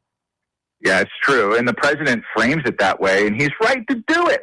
And the Democrats themselves, I mean, there is a socialist and communist takeover of the Democrat Party, even to the point where even pragmatic, moderate Democrats, of which it's a rare breed in today's day and age, they're saying they don't even recognize their party anymore. I mean, you saw Senator Fetterman say, hey, look, if the Democrats keep down this path, I can't be a Democrat anymore. 100%. So it's just, yeah, of course, Democrats are crazy. They've always been crazy. But this isn't your grandfather's Democrat Party anymore. This isn't the party of the little guy. This isn't the party of unions. This is the party of communism and socialism, and they're looking to take over the party and implement a system of government in our country that has done nothing but fail everywhere and else. kill hundreds of Yes. millions of people. This is an unfair thing with you on a jam having to do stuff with Secretary of War. Tell Pete to take a pill because I'm more important, okay? I want to ask you, how's this thing going with Iran? Because all we get is negative. How is that as a warrior yourself, as a veteran? What's this like, Well, and how are you feeling about this effort? Well, as you know, I think as someone who's been in combat before, war is never something that you desire. Especially as someone who's now in a leadership position. If you look at our objectives as laid out, like our military objectives, we are meeting them, right? And we have completely devastated the Iranian regime. Like, they don't have a navy anymore. It's completely underwater. They don't have an air force anymore. It's been completely destroyed. Their defense industrial base, like their ability to produce munitions that threaten our allies and our country, has been drastically reduced. So from a military standpoint, we are meeting our objectives there. I mean, we killed the Ayatollah, you know, and the Ayatollah and the IRGC have been killing Americans for the last 47 years. So something that's very personal to me, because the Iranians were by and large responsible for equipping and funding the enemy that we faced in Afghanistan all the way back in 2006. I lost friends to EFP IEDs that were all produced by Soleimani and the Iranians in Iraq and Afghanistan. So they've been killing Americans for 47 years. And I'm of the mindset that if you kill or harm Americans, our country, our government, regardless of political party, should make it their mission to hunt you down to the ends of the earth and kill you. Because being an American citizen should mean something, and it should strike fear into the heart of our enemies should they ever think of harming an American. And so I think for the president to clearly see the threat that was Iran, it is a threat that both Republicans and Democrat presidents never had the guts to really confront before President Trump, but he's doing it in conjunction with Secretary Hegseth. They clearly see the threat that is Iran. It's not going to go away, Wendy. It's been manifestly present my entire life. 100%. And so, I mean, from a military standpoint, everything is going, I think as good as it could. The combat is terrible. It's horrible. It's tragic in a lot of ways.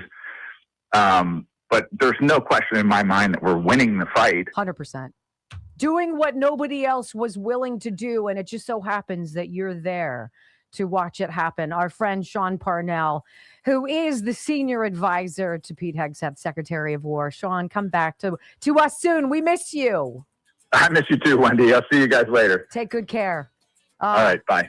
I should tell him, give Pete a fist bump for me, but it seems kind of crass, low school. When we come back on the Wendy Bell radio program, oh my goodness, the FCC takes a step towards revoking ABC's broadcasting license. Oh boy, next on the Wendy Bell radio network.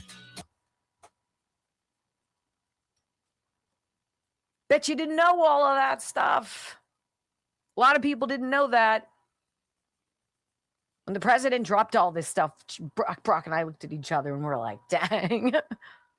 Dang.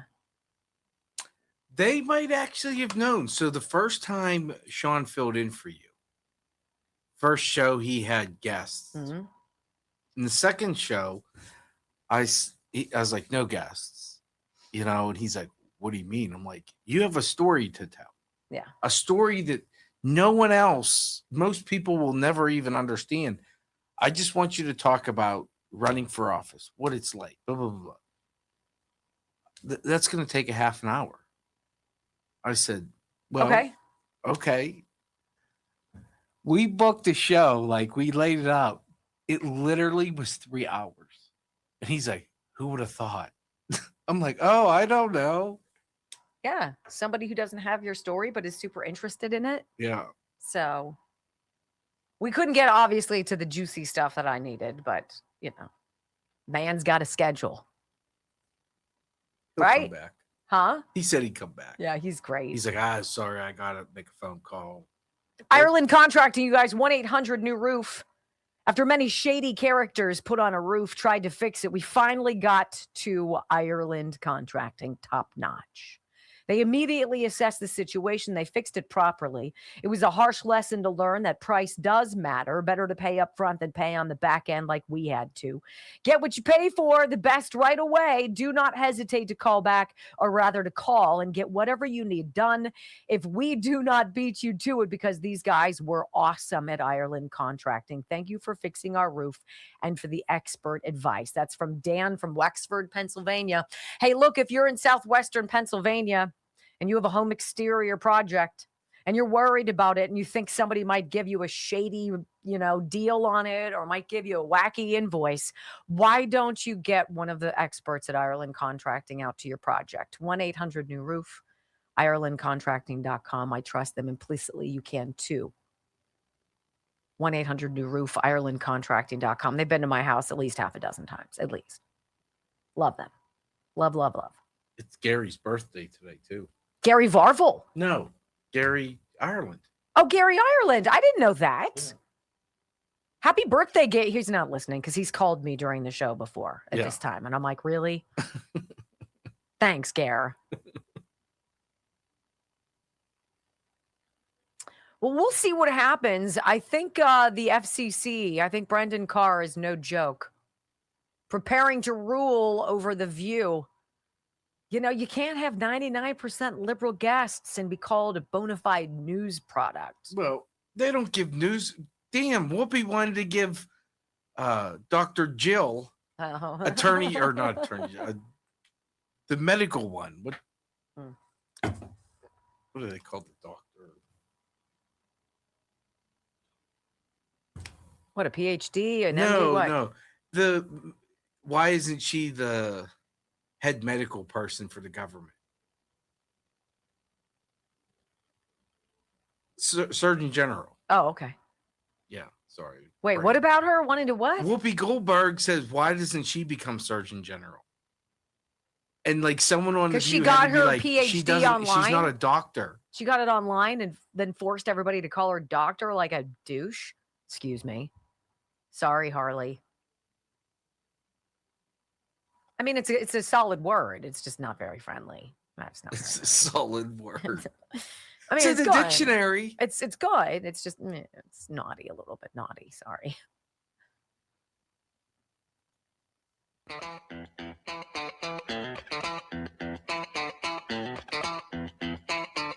Welcome back to the Wendy Bell radio program. How about this headline from the New York Post? The View faces trouble as the FCC prepares to crack down on ABC's show and maybe even revoke Disney licenses. What?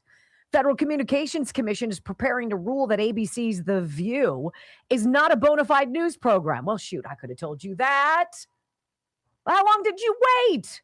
Why didn't he call me? Why didn't Brendan Carr? He's got my digits. Just call me, Brendan. I'll tell you that's not a real news show. Revoke away, right? It's a decision that would upend more than 2 decades of precedent and subject the Disney-owned daytime talk show to federal equal time rules for political candidates. Why not? They go on the show, these women who are they are obnoxious and so hard to be around. It's just bleh. right? But they present to you 99% of the time views, liberal views from their guests, right? They don't go and give you the conservative view ever. Bloomberg reported last week the FCC is also expected to escalate a separate investigation into Disney's broadcast television licenses, moving the matter toward an administrative hearing that could ultimately threaten ABC-owned stations in New York, Los Angeles, and other major markets. The anticipated rulings, which people familiar with the matter told Bloomberg could come before Labor Day, would represent the most aggressive regulatory action against a major U.S. broadcaster in decades. And it would mark a significant victory for FCC Chairman Brendan Carr's effort to overhaul how the agency polices political programming. I agree. Look, we already know from the dump from the president over the weekend, right? We know that China and other malevolent actors out there have been paying for and basically buying negative news coverage against this president. We know that China wanted Joe Biden to win and not Donald Trump in 2020. We know that they've spent money and, of course, infiltrated and hacked 2/3 out of every single one of us here in America to make it happen. But the propaganda that goes out on public airwaves that you and I pay for ought not be lines of pure garbage propaganda. And that's what this is about. If the FCC strips the View of its longstanding news exemption, the program generally would have to offer rival candidates comparable airtime when it interviews somebody running for office. It's a requirement ABC argues would fundamentally alter its editorial discretion. Yeah, no duh. Why do you want it to be so swayed? Because you are operating as the propaganda wing of the Democratic Party. Look, I've been saying that for years. It sounds like a throwaway line, but it's not. It's not. If you sit there and you consume your local television station's product, you're consuming an almost entirely Democrat news program, period. You can't have James Tallarico on talking about how great he is and not offer the exact same opportunity to Ken Paxton. And by the way, Republicans show up to those offerings. Just ask Bill Maher. He says he tries to get some of these leftists onto his show, and the people who always come on are the conservatives, the Republicans. Never it's the Democrats. Why would that be? Disney's expected to challenge any adverse rulings, according to Bloomberg, but the FCC's Media Bureau's ruling on The View could be appealed to the full FCC. It's going to be a big thing, ladies and gentlemen. It needs to be. You should be able to turn on your television and not be manipulated, whether it be by omission, by choosing not to broadcast important information that the President of the United States wants you to know, or it's by commission, by always giving us the same laundry list of leftist news figures. Brendan Carr says no more. Thank goodness. When we come back on the Wendy Bell radio program, my friends, ABC News won't air the president's address, but they will air a Bill Maher interview, and a big one. And I've got it for you. Interesting. Next. Bill Maher, interesting. He's an interesting, like, on the continuum of logic and common sense. He sometimes surprises me, and then he jumps off and buzzes to the other side. But he sees exactly what's going on, and he thinks it's disgusting. Interesting. We'll hear what he has to say, and then John Fetterman, too. There's a question for you. What's better? Who would you take more of? Or who would you prefer? John Fetterman, acting pretty much as a rhino, as a Republican, or Lisa Murkowski, who votes almost entirely with the Democrats? Who do you choose? If you had to pick one over the other, the Republican who sucks, who demonstrably always sucks and votes with Democrats and is always a thorn in the side. Lisa Murkowski voted against Brett Kavanaugh, for heaven's sakes, right? Her, who's going to vote no on the Save America Act because it disenfranchises people in super remote areas of Alaska who want to be in remote areas of Alaska, right? They don't want to be up to date with the political goings on in Washington, D.C., one would argue. Or the guy who had a stroke, who's the most reasonable guy in the Democrat Party, but who still votes like 90% of the time with the Democrats. It's a curious question. I think I'd still take Fetterman. You can at least reason with him, communicate with him. I think Murkowski's gone. All right, Health Revolution, you guys. Health Revolution, if you missed open enrollment or you enrolled in an Affordable Care Act, an Obamacare marketplace plan, it is not too late. You can get into a private health insurance plan now, which costs you less, like a lot less, with Health Revolution. Info.healthrevolution.net. Info.healthrevolution.net. 800-868-6187. So worth the phone call. So worth plugging that into your phone or into your computer and bookmarking it, right?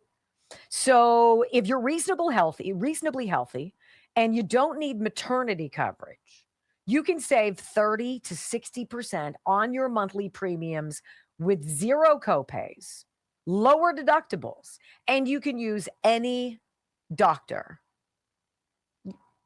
Out of the gates. How good does that sound? Worth checking out? I'd say so. Info.healthrevolution.net. 800-868-6187. These are the people who can help you save lots of money every month. And they do. Period. Thank you to our friends at Health Revolution. I think you guys are going to like them a lot.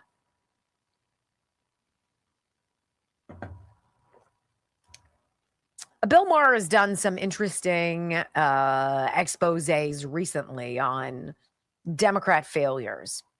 It shouldn't take this long. It shouldn't take such abject failures to pique the interest of somebody like Bill Maher, but it has. Bill Maher.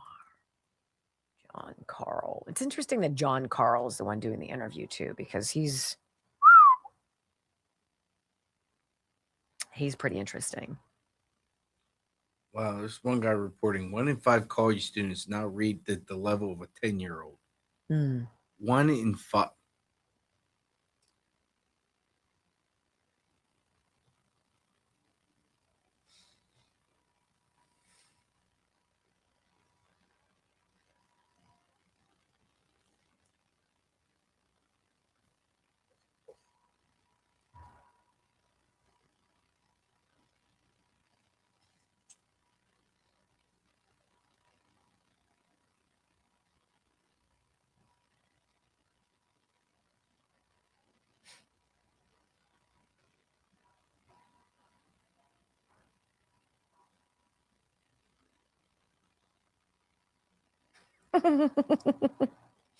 I have to read to you why ABC was sitting down with Bill Maher and how Trump was. I think it's funny in many ways that Trump pokes the bear all the time. You know how he wants his name on everything? And how it twists people. Trump RX. Trump accounts. The Trump Arch. The Trump everything, right? The Trump Kennedy Center. They went ballistic about that. They were like, arr, arr, arr. And I sat back and I was like, oh my heavens, it's freaking beautiful. But if you were to put his name on everything that he's been fixing, it would be everything. It would be the cascading fountains at Lincoln, whatever the Trump reflecting pool. Exactly. The Trump border. It could put his signature in gold leaf on the bottom of the 100%. Right? And they fall for it. They can't help it. It's like a child. It's like a child. I don't understand this. I used to do this with my kids all the time. Like the twins would pick on each other and Christopher would get super upset when Bob would do something. And I'm like, pal, why do you respond? He's like, it just makes me so angry. And I'm like, but if you don't respond, it's not fun for him. He's doing it because it pisses you off and you get angry. But if you don't get angry, it's not fun. And he'll move on to something. None of them could figure it out. I never understood that. I'm like, really? I had an older sister and she was the toxic. thing. You had, I know what it's all I about. stopped playing that game a long time ago. I'm like, all right, Calvin Ball, I'm not playing now.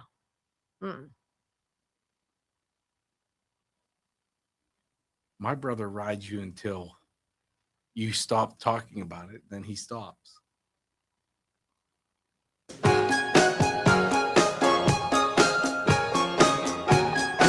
Well, welcome back to the Wendy Bell radio program. I'm not very interested in Bill Maher as a human being. I don't really care how the comedian and show host, he has his own television show. The man has created a brand, a very successful brand, and good for him. Good for him. I think this is great. By the way, welcome back to the Wendy Bell radio program, wendybellradio.com. Delighted to have you join us on the live video stream if you're so inclined. But Bill Maher is an interesting person, I think, to pay attention to because he's had quite a journey. And it's a journey that started back when President Trump first won election. And in 2016, Bill Maher didn't have any kind of protective cover on as he just went full bore, like he was embarrassed. What an embarrassment that we have this boob in charge, this gauche reality TV star goofball is I'm so embarrassed. And then through the course of the last 10 years, Maher has taken some different stances on the president and things that he's accomplished. And he's also called out the 24/7 negative coverage as being ridiculous, right? And so the evolution of the mind of a liberal like Bill Maher is interesting to pay attention to. And then the president offered him to go to, did he go to Mar-a-Lago or did he go to the White House? He went to the White House. And President Trump showed him the bedrooms and the documents. And here's the declaration. Here are things that people will never see. I want you to come to the White House and have dinner. And wasn't he with Kid Rock? Didn't Kid Rock have to go? His I think like Dana White too. Yeah, they might have been like the matchmakers to make it all worthwhile. And Bill Maher admitted he had lots of apprehension, but he couldn't turn down an invitation from the president.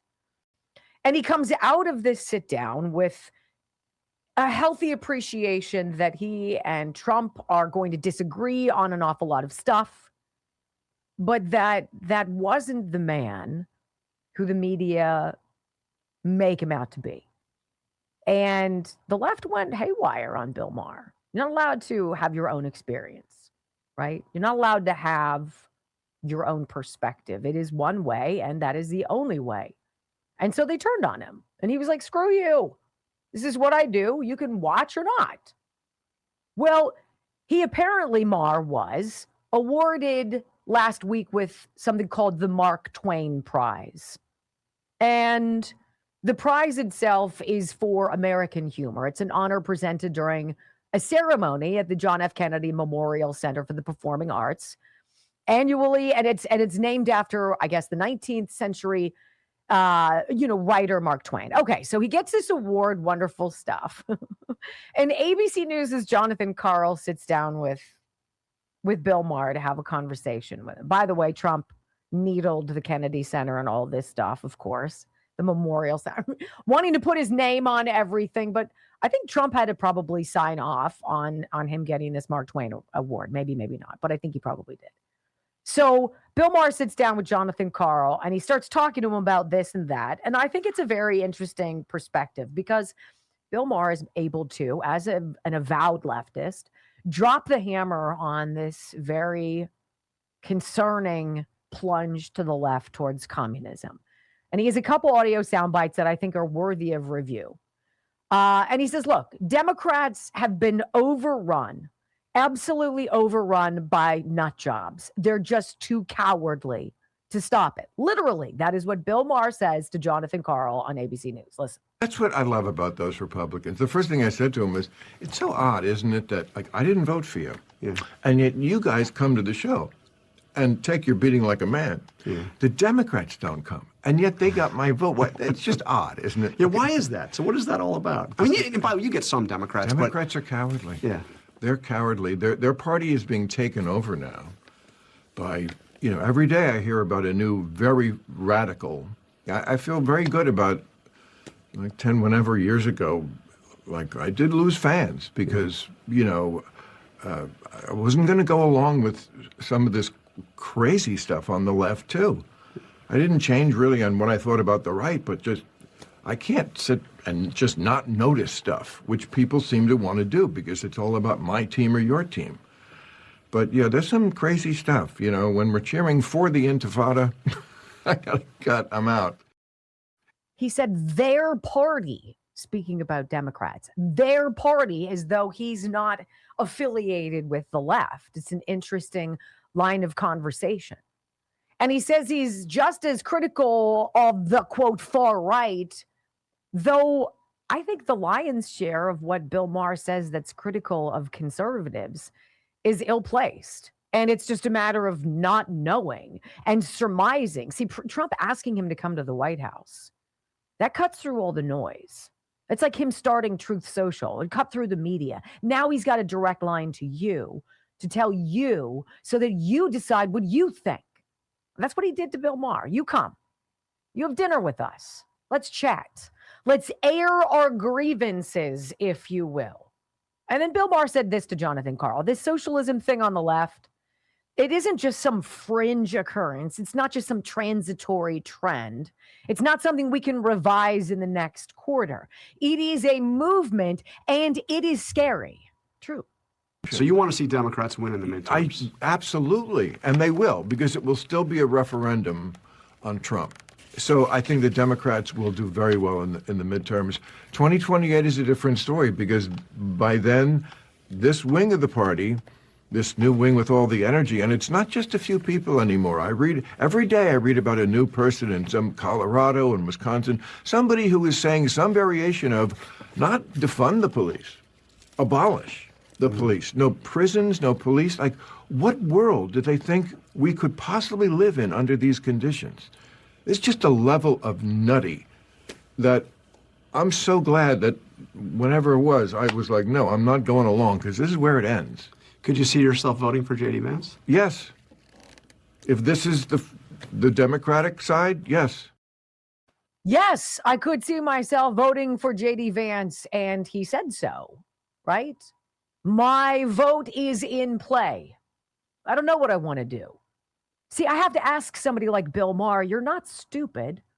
You're paying attention. You're walking that tightrope, and you're trying not to fall off. But you see that what you want to win in November is bad for America. It's bad for you. Look at Zoran Mamdani and already his horrendous effect on the people of New York City. It's not good. And so you're walking this line because you're unwilling to say what John Fetterman is willing to say. When you cross my red line, which is no longer supporting aid for Israel, I'm a hard no. You can't buy my vote. You can't assuage my vote. You can't coerce my vote. Hard freaking no. And this is what John Fetterman said to Jake Tapper over the weekend.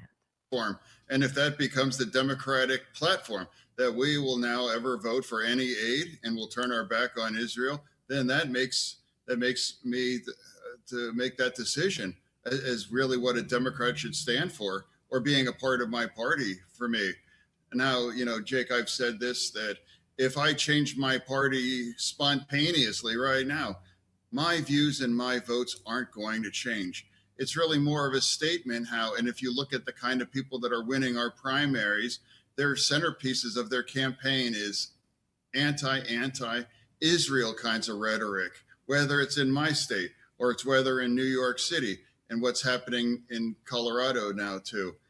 If you believe the Democratic Party's future is rooted in describing Israel as apartheid state or genocidal, and they don't deserve to have our support, that forces me to say, is this really make sense for me as a Democrat with these views are continue to actually intensify?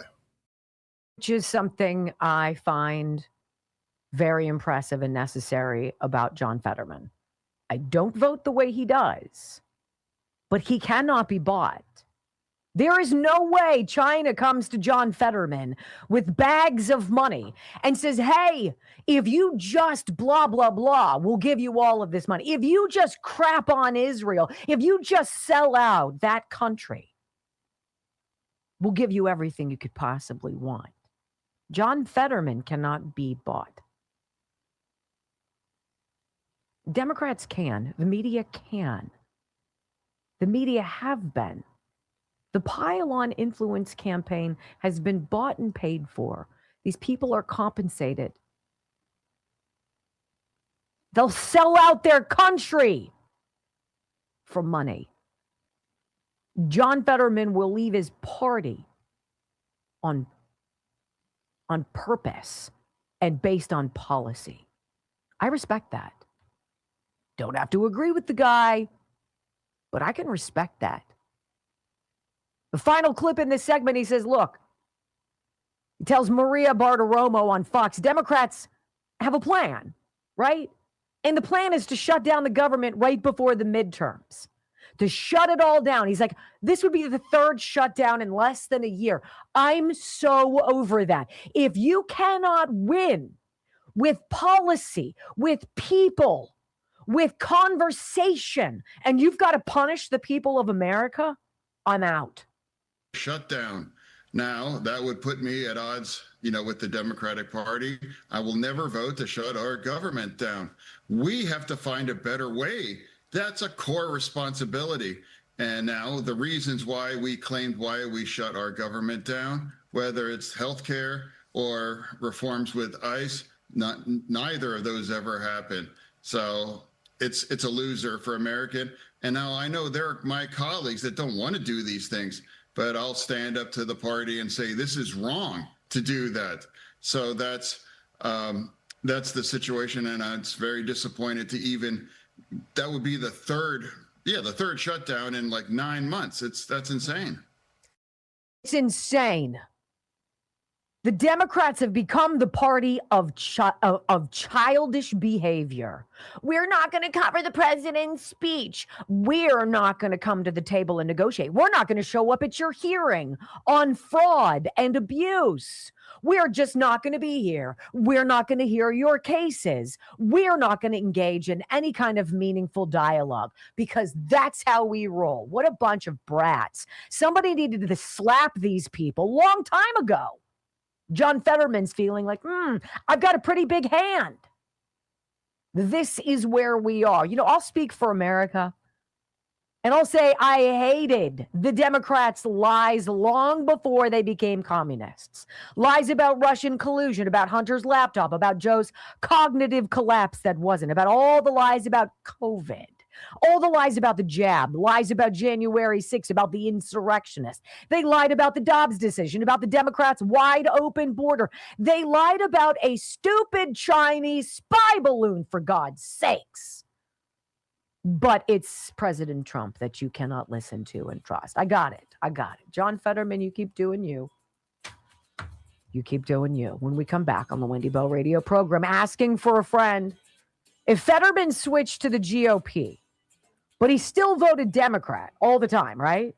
Would he be better or worse than the ultimate rhino in the Senate, Lisa Murkowski? Chew on that, because it's a reasonable question. Next on the Wendy Bell Radio Network.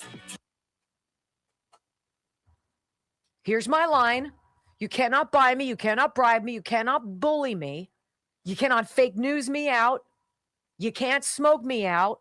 You can't flush me out. You can't fake me out. No.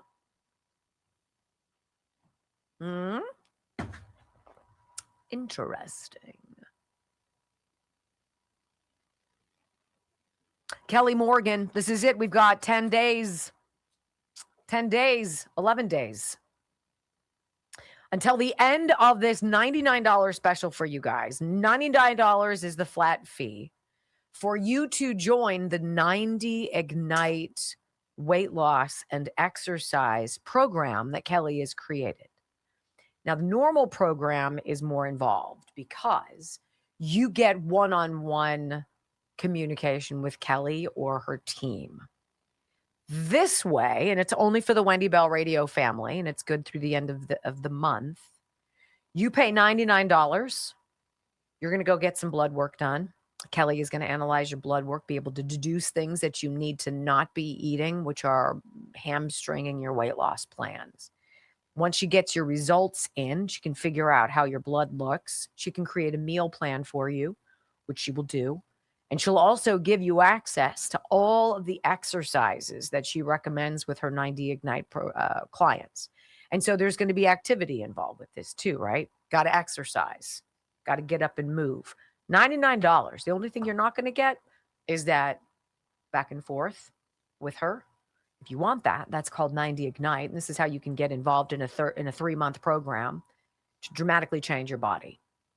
Either way you want to go, you go to the same place, morgainsfitness.com, MORGAINZ fitness.com. Pretty simple. Simple as that. I've got Cozy Earth coming back. I think it's tomorrow.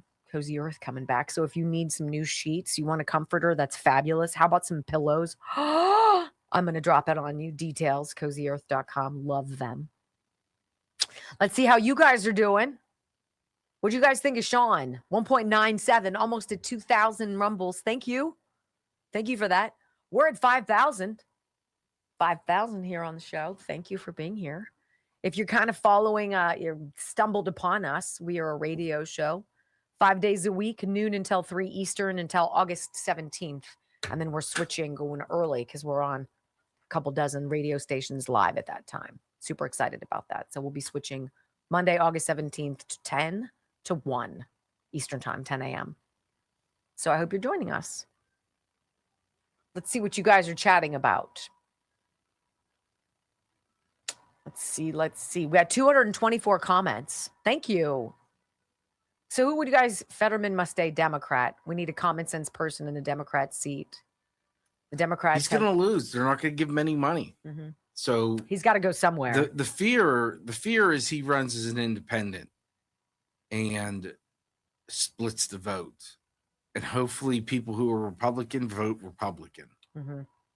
You know, I hate to use a line from the Democrat, no matter who, vote Republican. So John Fetterman's I'd take him over what they're going to run. But it's so interesting that the Democrats and the Republicans are both dealing with their own crisis, right? We got to dump these freaking rhinos. It's time. The people on the left, their version of rhinos are just weaklings who are being steamrolled. There's not a traditional Democrat who seems to have stones. Well, neither does Republican leadership.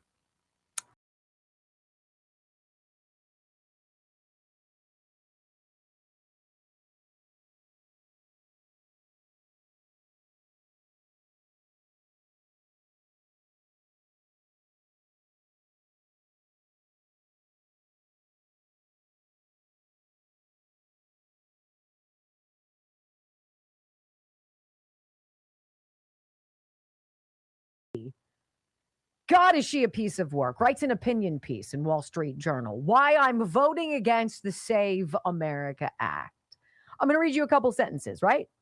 I believe in its objectives, she writes, but it's too draconian, especially for voters in remote parts of Alaska. Now, if you live in a remote part of Alaska, ladies and gentlemen, like my favorite TV show, Life Below Zero, where you're 16 miles from the Arctic Circle somewhere, right? And you're like, wow, I'm out here in the middle of nowhere.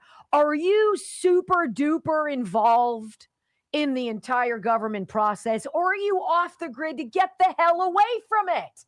And Lisa Murkowski's like, we really need to find a way that's easy for these people who are like 17 people who live with the, caribou out here and wherever. You can't make it hard for them to go vote. Really? So we're going to hamstring the entire country because there's a handful of people in remote Alaska who Lisa Murkowski is concerned that if we have voter registration that involves proof of citizenship and voting that involves voter ID, that's just beyond the pale. She says President Trump made his case for the Save America Act on Thursday, claiming the security of our elections is at stake. While I support the bill's core tenets, ensuring that only American citizens vote and requiring identification when voting, I remain opposed to it. Why? Because it would have serious negative effects in Alaska, and the current text doesn't allow for the time and resources needed for proper implementation.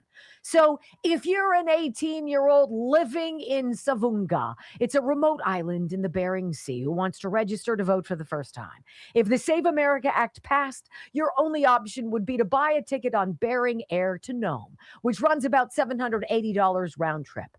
A night at the Aurora Inn would be more than $300. So not counting food and local transportation, it would cost more than $1,000 just to register to vote. Or maybe you're a fisherman in Unalaska on the Aleutian, out on the Aleutian Islands. The flight to Anchorage, the closest election office, some 800 miles away, would cost about $1,500 round trip. These are the reasons why she's saying, sorry, but I can't do this. She's claiming the Save America Act would disenfranchise voters in Savunga, Alaska, population 870, of whom there are 484 registered voters, of whom just 159 cast a ballot in 2024. And she says it would just be too hard to get people to register to vote that way. Too much, too arduous, right? Well, the facts about the area don't really back her fear-mongering. Of course, the swamp that protects these people, right? The donors who rely on cheap foreign labor to fatten their own pockets. Lisa Murkowski got $10,000 from Melinda Gates, $5,000 in each of the last two election cycles. Why? That's an odd person to give money to, Lisa Murkowski.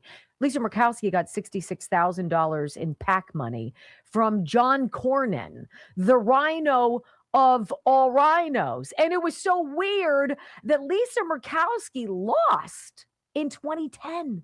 She lost the Alaska primary to a Tea Partier, who then managed to lose to her in some wicked write-in campaign, where of the 100,000 write-in votes that were cast in the 2010 election, 99.78% went to Lisa Murkowski. Am I saying that there was a cheat back in 2010 when she should have been carved out of the Republican Party because that's what the Republicans in freaking Alaska wanted? I'm not saying that at all. I'm just saying it's odd for a state the size of Alaska that cast 258,000 ballots total and 100,000 write-ins, 99.78%, went for her, which allowed her to upend the Tea Party candidate and win re-election on some dubious circumstances.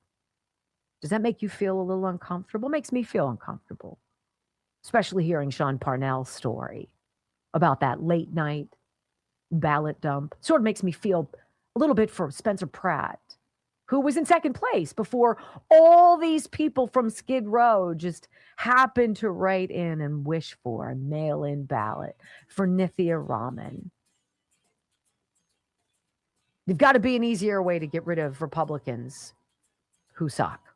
It just has to be. Has to be. When we come back, hour 3 of the Wendy Bell radio program, the political left, please, can stop acting like children. This is about the newly renamed Donald J. Trump International Airport.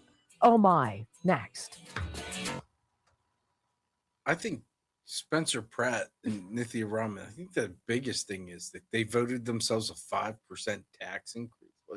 Doesn't make no sense. You don't have people on Skid Row who are like, I could get $2 if I sign this paper. They're not like, tax increase, totally. Totally. I'm for that. Make it make sense. It doesn't. I have to go to the bathroom.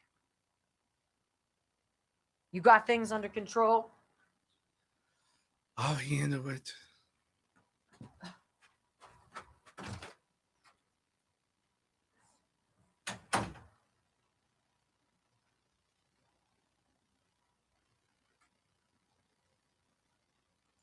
votes themselves a tax increase?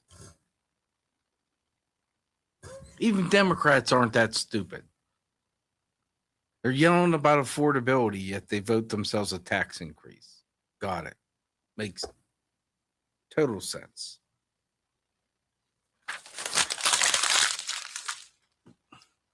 And Lisa Murkowski's just garbage, too. And she's married to a Democrat. A big Democrat. Wow.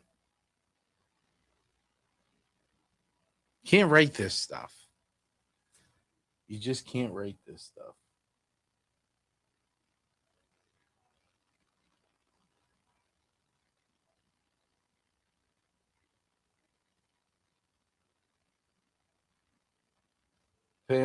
Panteris 9. Lower taxes actually stimulate the economy. Now you stop talking about common sense. That's a Republican talking point. More money in your pocket. They're talking about affordability, but they're willing to take money out of your pocket. Democrat way. Hi. No. What? Nothing. I was just telling them how lucky I am.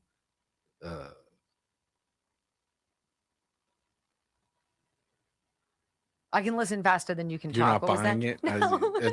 Okay. I'm no fool. Okay.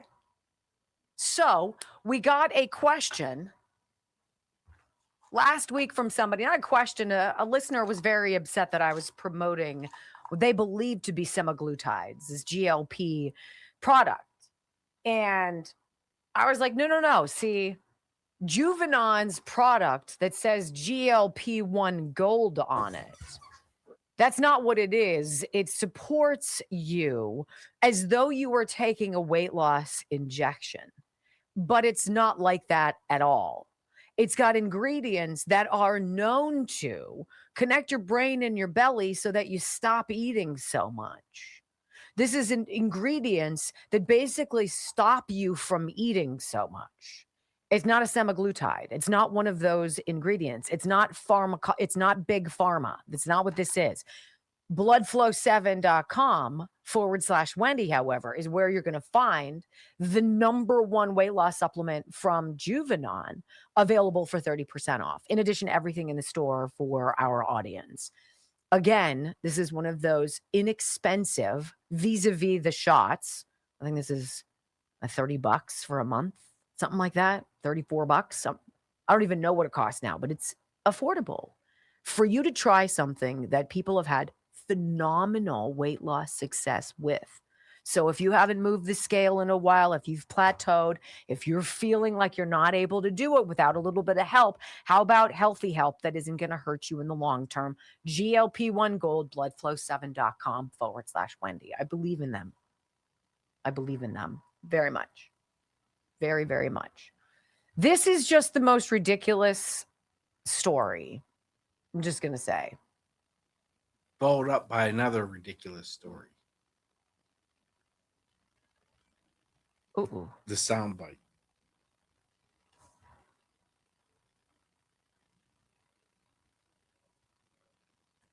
Let's see.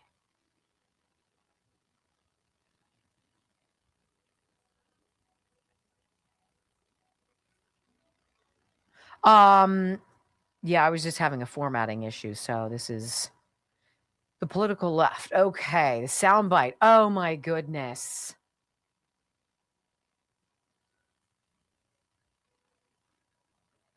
We can listen faster to you talk. I just saw which soundbite we're talking. We have a little bit of Don Lemming for you. Oh, both of them. Don Lemming is an animal in this one. He's just an animal. Yeah.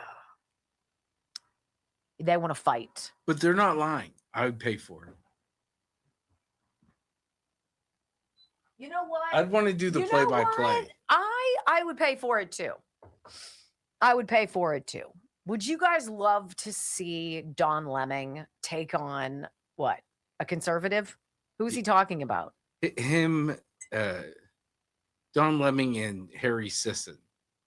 Like, make it like WWE, like tag team Pete Hegseth and Mark Wayne Mullen. I would pay for that. He wants to fight Stephen Miller. Well, if he was going to fight Stephen Miller, he'd have to go through me. And I'm not strong or anything, but I'm annoying. I'd annoy the liver out of him. That would be my ultimate revenge. I'd say you'd kick him in the hoo-ha. Yeah, but Well, they probably don't have him. what grown up who doesn't get paid for it resorts to physical violence to solve a problem? Honestly, what grown up? Oh, yeah. Sober. Yeah, sober. Sober. Right? Honestly, make that make sense. They did so much damage to our country in 4 freaking years, and I never once was like, oh yeah, I'm going to get on. I'll fight Anna Navarro. If you fought Don Leming, we'd have to girl fight. There'd be hair pulling. Hopefully I punch better than I, throw a ball. Well, you both fight like girls, so Wow. 5, 4, 3, 2, 1. Wendy Bell, America's anchor mom, fighting for America 1 hour at a time. Welcome to the family. You ever notice how every time a Republican takes office, the Democrats start acting like it's the end of the world? They're led by sick people. I mean, the minute we cut taxes or trim the budget, they start screaming that the sky is falling. If the stock market surges, they say it's just helping the rich. A Republican president could be shaking hands with world leaders. The press doesn't report it. There's something wrong with them. They're cuckoo. But the minute there's tension overseas, they rush to the nearest camera like it's Black Friday saying, see, we told you the world would catch fire if he was in charge. They're liars. They're bad people. It's fine to disagree on policy. But if your best shot at winning is hoping the American people lose, well, maybe you're in the wrong country. 3 hours of gold, truth, and excellence. You've just signed up for the WBR Army. Strap in. This is the Wendy Bell radio program.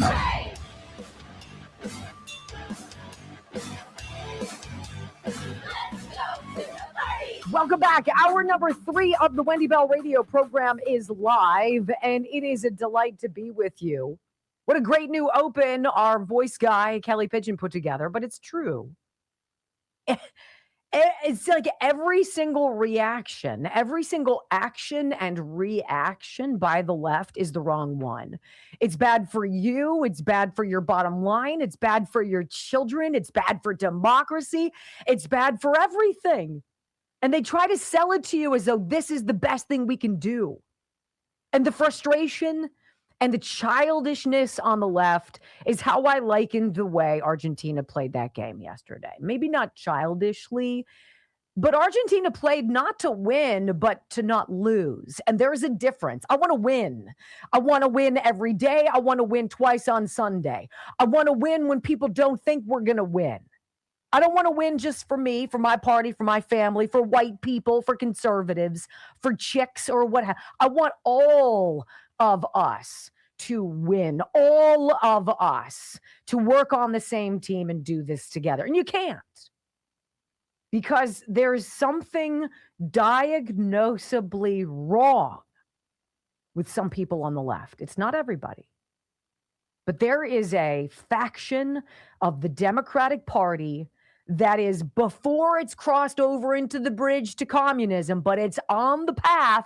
They're going down the slope for it, right? That just absolutely loses its common sense and its decorum because of Donald Trump. Trump can trigger people to do the craziest things simply by wanting to fix a smelly, fungus-infected reflecting pool.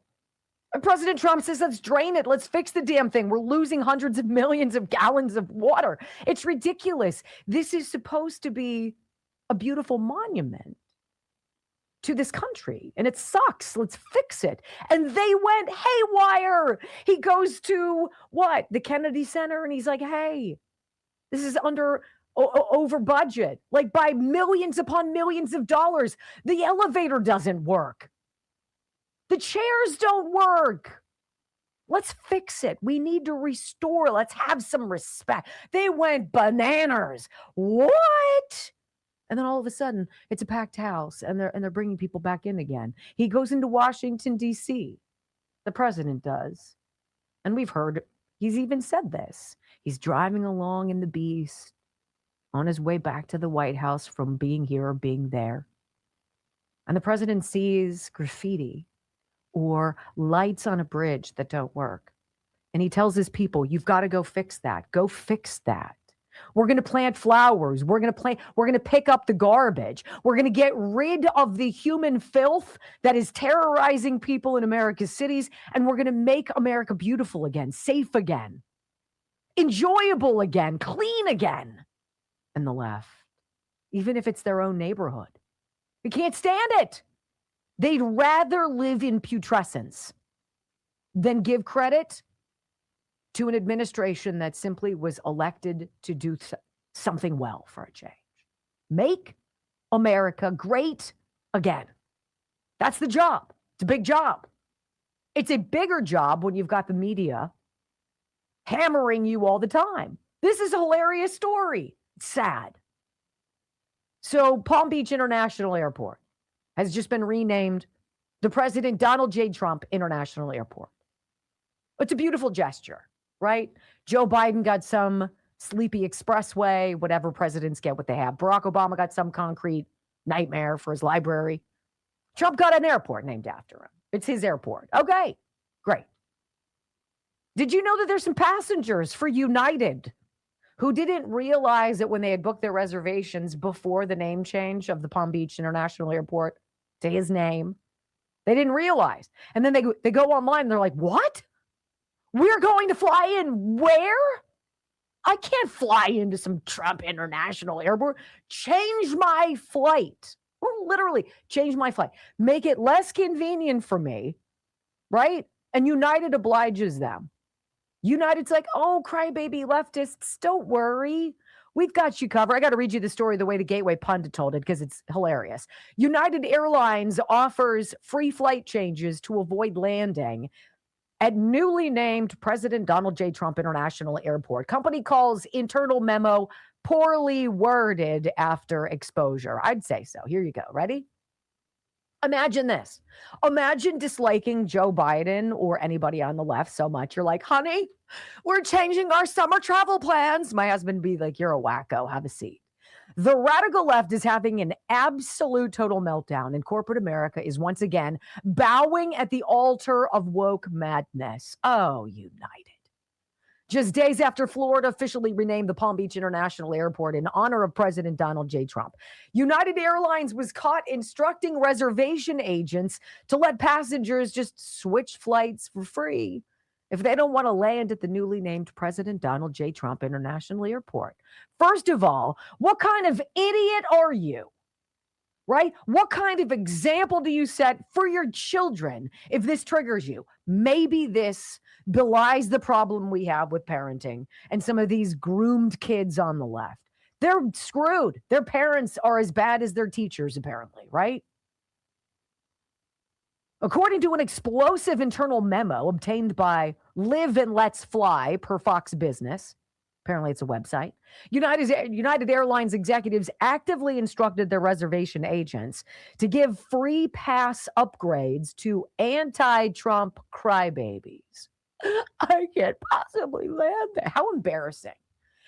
Like the only reason you do that is to go tell your other loser friends what you did. Oh, yeah? Sheila, wait until you hear what Phil did with our tickets to go to Palm Beach.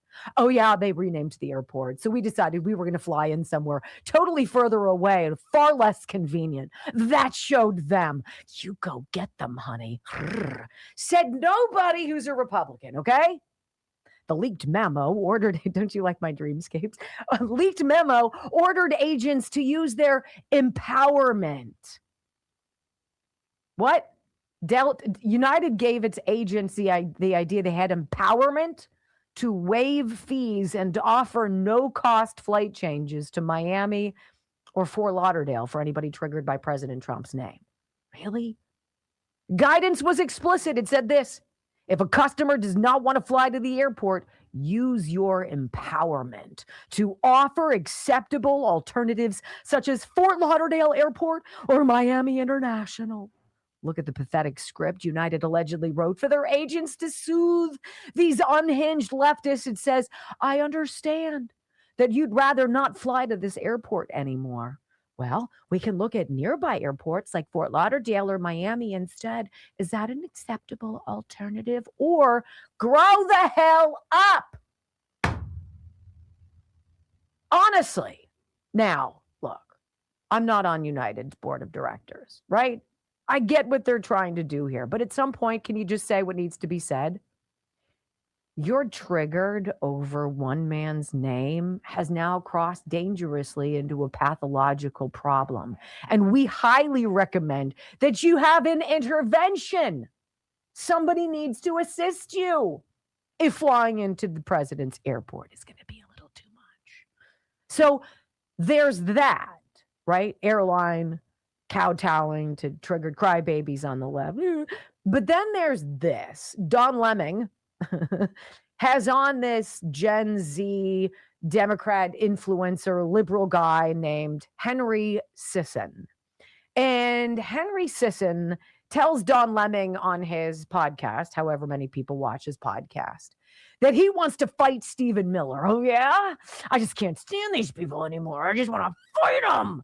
When was the last time you, as a grown-up, wanted to fight another grown-up because of politics? I mean, it's just idiotic. But the exchange is worth all of it. Let's listen in. And I've suggested to people before in interviews, I'm like, I want to fight them. I think... fight them? Yeah. Like, if Stephen Miller would agree, or one of the Trump children, or like anybody in the administration, I want to fight them. God, you know what? That I would go pay to see on the White House lawn. That's what I'm saying. In the UFC. Why are we doing the UFC event? Why don't we just settle some political beef? I'll take anybody in the White... I boxed for 4 years. And if they want to, I'd get back into training camp, get in the best shape of my life, and go fight one of them. I would do it too. Yeah. That's what I feel like there's so many people that would do it. Oh my gosh. Here's Don Lemon, who when Harry Sisson was like, I want to fight him. I'll fight any of them. And Don Lemon's like, he's got girl hands up. Like, fight him? Yeah, I want to do it too. Don, I'm sorry. You'll have to sit this one out because you're going to get your ass beat. But Harry, let me just tell you, Harry, whatever your name is, you know what? I will choose. How about I'll choose the first 3 people you fight? You ready? Mark Wayne Mullen, then RFK Jr., and then Pete Hegseth. And then we'll see how you're doing. I'll pay for that, Brock. You in, you out. I'm in. I'll save up. I'm in. I'm in. Shoot, we can balance the budget in no time, ladies and gentlemen. Pay-per-view. When we come back on the Wendy Bell radio program, you know, the media want you to believe that the Chinese data hack of 2/3 of every American's personal information is just no big deal. But but independent journalist Catherine Herridge says it's actually a monster story. And that Trump has been right all along. Shocker. How she says it, though, is very interesting. Next on the Wendy Bell Radio Network. Like, I imagine if you peel away, you know, The View and Stephen Colbert or Jimmy Kimmel or any of these D-bags, like get rid of some of these particularly toxic people, right? Then it's sort of like peeling away at the media voices as well, the people who took money from China or what have you to say bad stuff about this president. Just give us the best that's left behind. That would be John Solomon. That would be Nick Shorley. That'll be James O'Keefe and any of the people he's been working with on Skid Row, any of those guys. Who else would it be? It would be Catherine Herridge. It'd be very few names who would still be telling you stuff that you could believe in. I believe Catherine, 100%. There's a reason why they fired her from CBS and confiscated all of her equipment. Cell phones, computers, iPads, notes, everything. Like literally put a bubble and crime scene tape around her desk. What do you think she was working on? Everything? Everything. All right, who we want? Healthy Cell. HealthyCell.com. I want to tell you a story about Saturday morning. I woke up earlier than I should have, but my body is used to waking up early. So I did. HealthyCell.com / Wendy. REM sleep. I woke up, did what I needed to do, and then went back to bed at 7 in the morning and slept until 10. I have never done that, ever. Healthy Cell. When you need to wake up, you're alert and fine and you feel great. But if you want to go back to sleep, you can, and you can sleep well. Thank you to Healthy Cell. HealthyCell.com / Wendy. If you can't sleep, 20% off. Go get the REM sleep formula stat. I love it. Changed my whole day. And I woke up at 10 and I didn't feel like I'd gotten hit by a truck. Brock, when was the last time you went back to bed after you woke up and did stuff? Ever? I typically don't. I typically don't I either. just drag. It was great. It was great. You went back to bed, I went to breakfast. Yeah, you did. Yeah, it would have been about that time. I've got to get this hair up out of the way. We also have to talk about some silver. I love these.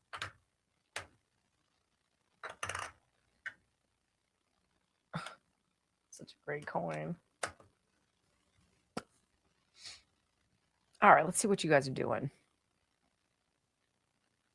I did sniper my backyard this weekend.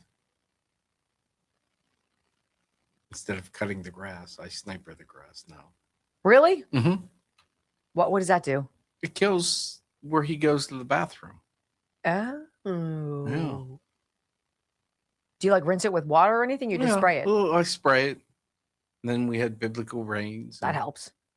2.13, 40, almost 5,000 watching. Hi. I'm so glad you're here. Look at 700 on X. Thank you. I'm so glad you're here. Let's go. I love Catherine Herridge. She's one of those good eggs you can depend on. She could probably beat up Harry Sisson, too. She's fair. You don't know how she would vote. She doesn't say one thing or another. She's not inflammatory, incendiary. No wonder Newsmax didn't like me. I was very outspoken. Oh, well. So we've got Sniper and Texas Bullion. I got lots to talk to you guys about still.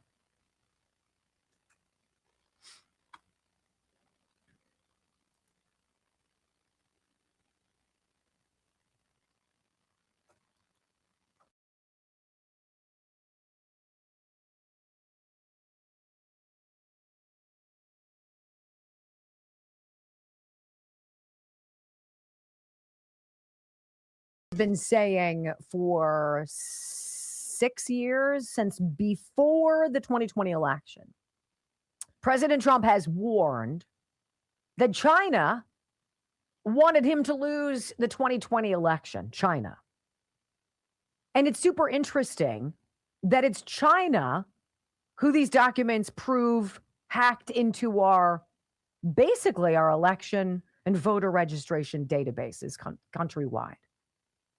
It's interesting that the story of 2020, the story always throughout his presidency has been about Russia. It's never been about China. It's always about Russia. Russia this, Russia that, Russia did this, Russia did that. That's why I said the other day, I'd be ticked if I was what's-his-face, Putin, because he's the boogeyman for all things, right? When it was China, apparently. Catherine Herridge goes on television on News Nation with Katie Pavlich on her show. It's a great show. And she sets the record straight. She's like, look, this is a huge story, the staggering degree to which China infiltrated so many of our systems, not just our voter data, to influence the 2020 election so Trump would lose. It's absolutely actionable, provable, demonstrable. Here's Catherine Herridge. So first, just your reaction to the president's announcement tonight. Well, I think it's a very significant announcement, not only what he said, but the fact that they are releasing these documents so that we can really fact check the claims we heard this evening. I've been digging into the documents already, and I found this November 2020 email. And it specifically states, it's a conversation among intelligence officials. It specifically states that they have, quote, deliberately massaged one of our pending PDBs, that's the president's daily brief, to avoid any direct links to the election. And that is consistent with my reporting. I understand the whistleblower complaint alleged, and I think we're now seeing it in the emails, that there was an intentional effort to suppress intelligence about China's influence operations. And this was, Katie, like a massive effort, what they call a multi-domain operation. That means trade, it means diplomacy, it means open source information, it means social media. So all the levers of power China had to influence the U.S. elections. And all the while, the media was running interference for the Chinese Communist Party, saying, no, that's not what's going on. It's Russia. He's a Russian agent. The laptop, that's not real. That's a Russian plan. It was always Russia. Russia was like the January 6th was as a smokescreen. January 6th wasn't about January 6th. It was about covering up for the stolen election, right? Russia is all about what now? This monster multi-year effort by China to basically take over and sink our country, period. Catherine continues. She's like, look, China wanted Trump to lose, and so did the Democrats. Katie Pavlich asks her about a whistleblower back in 2020 who said the threat of China infiltrating our most secretive systems was downplayed by the IC, by the community there that amplified claims against Russia, against the intelligence community. Listen. In your reporting, you've said that a senior intelligence official emphasized to you that in 2020, China was not held to the same standard as Russia and other adversaries, including North Korea, Iran, and proxies like Hezbollah, and that the Chinese influence operations were consistently downplayed while Russia's were routinely amplified. You also talked about this whistleblower who was reportedly retaliated against for trying to bring this information to light. So in the summer of 2020, as we're heading into the election, in the intelligence community, there were indicators of this Chinese influence operation. Influence operations means that you're trying to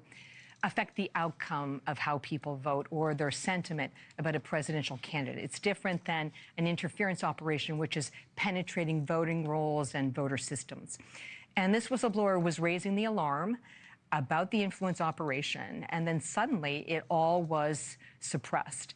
My understanding is that some of their reports, there were in officials' own handwriting that they wanted everything out that could help President Trump in his reelection. So there was clear evidence of political and personal bias, and intelligence is supposed to be neutral. So what we heard tonight from the president is an allegation that this intelligence was suppressed in order to harm him, and now we're seeing documents already which back up those. So what Catherine Herridge is doing is looking at the documents, included in the White House dump, and she's reading the documents. She's not looking for the needle in the haystack that she can use to say, aha, he's wrong. She's saying, according to these documents, it looks like these line up with what the president has been saying. That China had wanted Joe Biden to win, and they launched a very offensive hacking operation, not only buying data, but stealing data in order to affect not just public opinion, but the actual election results. Catherine's looking at the documents one by one. Jonathan Karl over at ABC has a team looking for the needles in the haystack to refute the idea that China and maybe even ABC News are in bed together. What? Oh, yeah, you got to hear him. This is the thing that will absolutely blow you away next on the Wendy Bell Radio Network.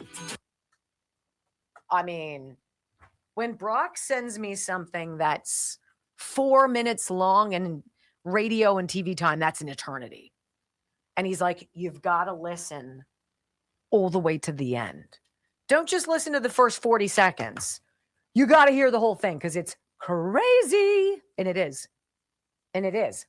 And you can see how it wouldn't be a stretch at all to see that a Jonathan Karl or a Martha Raddatz or a David Muir would have been part of a compensation initiative well, you do this and we'll make sure you get that. Do I have evidence of that? No, but hopefully, according to John Solomon, we will. Let me tell you about Texas Bullion Exchange, wendylovesgold.com.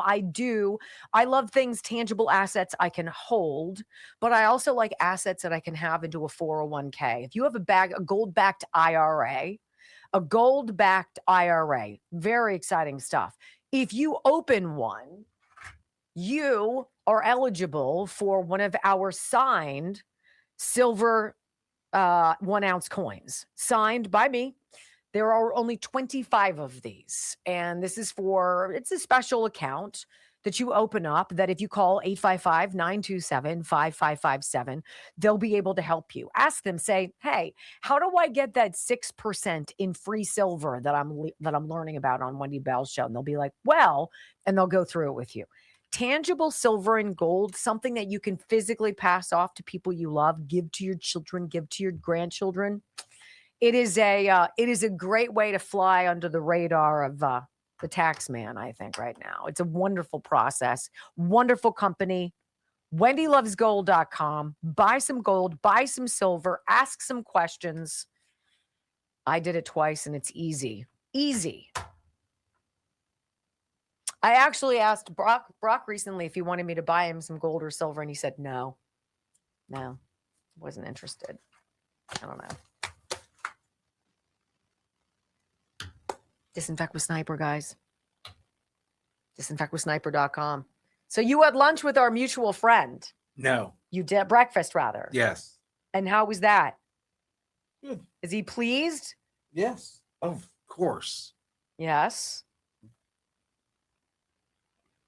I'm looking for more details. There's really no more details to give. He loves you guys. He uses you guys to take shots at other places he advertises that don't have anywhere near no the feedback or what have you. Yeah, you guys are pretty special. But I think you know that. We love you. Disinfectwithsniper.com. There's going to be a big deal coming up. Remember, you got kids going to college, so every dorm room should have a bottle of disinfectwithsniper.com. That's a huge, huge thing for cleanliness. Oh, my gosh. And then just kids in general going to school, having supplies. Yeah, having it at your house because those dirt bags come home. Dirt bags? You calling people's children dirt bags? Well, they're disease-carrying. Wow. How long does it take for your kids to come home when they were in like middle school and high school where they start coughing? And it's usually around Halloween. Yeah. The barking seal cough. And Yeah. you're like, wow, okay, so we're back in school now. Disease carrying. Well, you just sounded like they were like vermin. Made it sound like children were, I don't know, rodent-like. That's giving the way you describe. I was giving you an What? Yeah, you're like, they're coming home coughing and seal cough, and their sports equipment stinks. They don't do their laundry. I'm telling you what, Brock does bring up a phenomenal point about Sniper, a phenomenal point about odors and whatnot. If your child plays football or field hockey or lacrosse or ice hockey, any of these sports where there's a lot of pads and a lot of sweating, this product, disinfectwithsniper.com, is the single greatest deodorizer, and it gets rid of bacteria, fungal infections, MRSA, COVID, SARS, parvo virus. I mean, it's ridiculous what it does, but you can spray it and forget about it. You don't have to wipe it off. You don't have to rub it in. You spray it, you leave it, you let it dry, and then, wow. I use it on my... It doesn't reek. My pooper scooper in my cleanup bin outside. Okay. I mean, how do you mean? It just spritz around it so it doesn't leak? I have a pooper scooper. Because you can't bend over and pick it up. No, I was just curious. I've never... Yeah, I have a pooper scooper. Okay. Then I use Harmony also on the fake grass to kill any fleas and ticks. I'm excited about the mosquito spray. That's what I'm excited about. You haven't been outside much, though. I have, and I neglected to spritz it all over me, and I should, because the bugs love me. You should spritz it on your little patio on your side if you sit out there. I will. You don't have to spray it on you. You can just. Right, but if I'm working in the yard, I would want to spray it on me. So. You'll smell like garlic. I'm good with that. Okay. I'm good with that. All right, who have I forgotten? I think I've done a lot here. Yep. I'd like the sniper, Jonathan Carr. Yeah, he's unfortunate. He smells. He's kind of scary. All the shit he dishes out.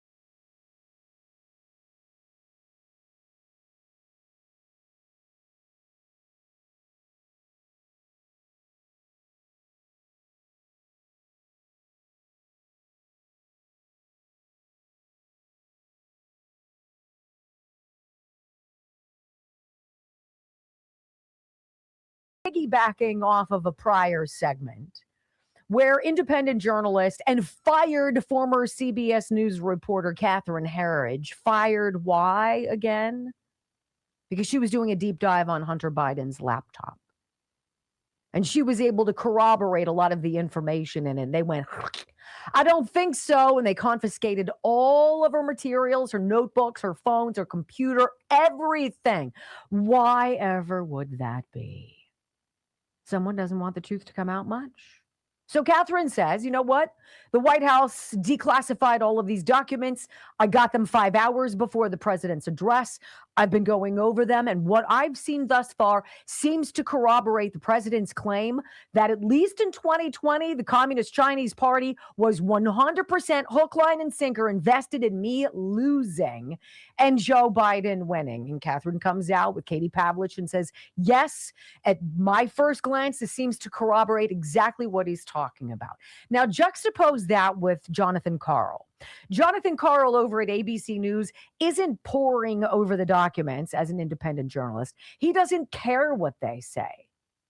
All he knows is he's got a job to do, and the job is to refute and to debunk Donald Trump. No matter what he says, we're going to refute it. We're going to go against it. We're going to say that's not at all what's in these documents, and that's exactly in this 4 minutes what John Karl does. It is disgraceful. And it has me saying, and I'm not for this, but ABC, your license, wow. So remember what Anonymous, I should say, told us at the beginning of today's program. Why do communists withhold information from the people? Because people cannot unite around information they never receive. If you're never told the truth, you don't know. All you know is the propaganda. I'm thinking that Jonathan Karl is one of these paid CCP influencers. Audio soundbite number 1, live television over the weekend. Jonathan Karl says Donald Trump interrupted the nation on Thursday to give us nothing new about the 2020 election that he lost and which he apparently is too deranged to accept. Listen. Wow. As the war with Iran escalated this week, President Trump chose to address the nation Thursday night in prime time on an entirely different subject. He issued an alarming warning about what he called the, quote, shocking vulnerabilities in our election systems. He zeroed in particular on the one presidential election that he lost, 2020. And he declassified a trove of intelligence documents he claimed proved that foreign powers, particularly China, had meddled in that election. Much has already been said by intelligence experts and by prominent figures in both parties about how the president made unfounded and reckless allegations without evidence. and about how the documents he released revealed little new information about election vulnerabilities. Without evidence. And the president just said, here's all your evidence. So everybody who said there's no evidence, he's like, well, then there's this. Jonathan Karl in no way is poured over the documents. Jonathan Karl is trying to find anything that he can find to put out there to refute what the president said, which is, we've been hacked. Ladies and gentlemen, our system isn't even remotely safe or secure, and these bozos knew about it, and they've known about it for years. Jonathan Karl continues. Trump wants to scare you into believing our systems are hackable, which simply, according to John Karl, who's done no investigating, he says simply isn't true. Really. So let me take a moment instead to point out some of what those documents actually did reveal. For one, even as President Trump tried to alarm the country about foreign interference in the way we count our votes, the documents released showed very nearly the opposite. One of them, an intelligence assessment issued while he was president in January of 2020, says America's election system, quote, would be difficult to manipulate on a wide enough scale to alter the election outcome. And while he warned again and again about China, the documents that he himself declassified showed that the only country actually observed attempting to target, access, or manipulate election-related systems was Russia, a country he referred to only in passing in his roughly 25-minute speech.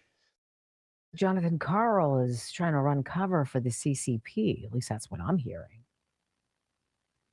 In this document, Dom, there are no bones about what China tried to do, what China did do. 220 million people. If Jonathan Karl thinks President Trump talking about that is an attempt to alarm us, good. We should be alarmed. Sound the alarm. Where's Jamal Bowman when you need it? Yank it, buddy. Blah, blah, blah. Alarm. Yes. And Jonathan Karl's like, oh, there's nothing to see here. Whatever. And I'm sure Mitch McConnell is still alive. Do you hear how he says that? And he tries to bring you back to Russia. John Solomon calls out the propaganda, the operation that these networks are running, and their refusal to cover the speech, president's speech, and the refusal to honestly report on the president's alarming allegations. John Solomon, mind you, listen. Why isn't 220 million American files being stolen and compromised by China a scandal in America? The only reason is that NBC, ABC, CBS, CNN, and all those others who didn't cover this speech or didn't honestly cover this speech, they are trying to hide the fact that this is what they don't want to report. They don't want this out there. So they're misleading you. They're running a propaganda operation. They're misleading you. Jonathan Karl is running a propaganda operation right now, which continues on live television, with Karl saying President Trump called China's hack of our election systems, our voter databases, unprecedented. But Jonathan says it's really not a big deal because the stuff the CCP likely has is all kind of public information anyway. It doesn't really matter. Really? You've determined that with exactly what kind of investigating, John? Listen. As for China, he told us it had pulled off, in his words, the largest compromise of election data in history, the illicit acquisition of 220 million American voter files, which he called an unprecedented election security nightmare. But buried in the very documents that President Trump released is the fact that the information was, quote, publicly available for download from commercial websites. It doesn't need to be hacked or stolen. It's data that can be legally bought, the kind that political campaigns purchase all the time. And the Chinese obtained that data in 2022, after the election the president claims was rigged. I guess he's right. Yeah, this is nothing. Oh, yeah, except that part in the files that John is not telling you about that Markwayne Mullin, DHS secretary, does, that gives foreign governments kind of the key to our machines that they can hack into at any time and do anything with. Kind of like that. Let's listen in. We know, talking about our machines, we know for sure that our foreign adversaries, not our allies, foreign adversaries have parts that are vital pieces in our voting machines. We know that they can access what they consider the key to the back of these machines. We know that they can change voter registration and your vote.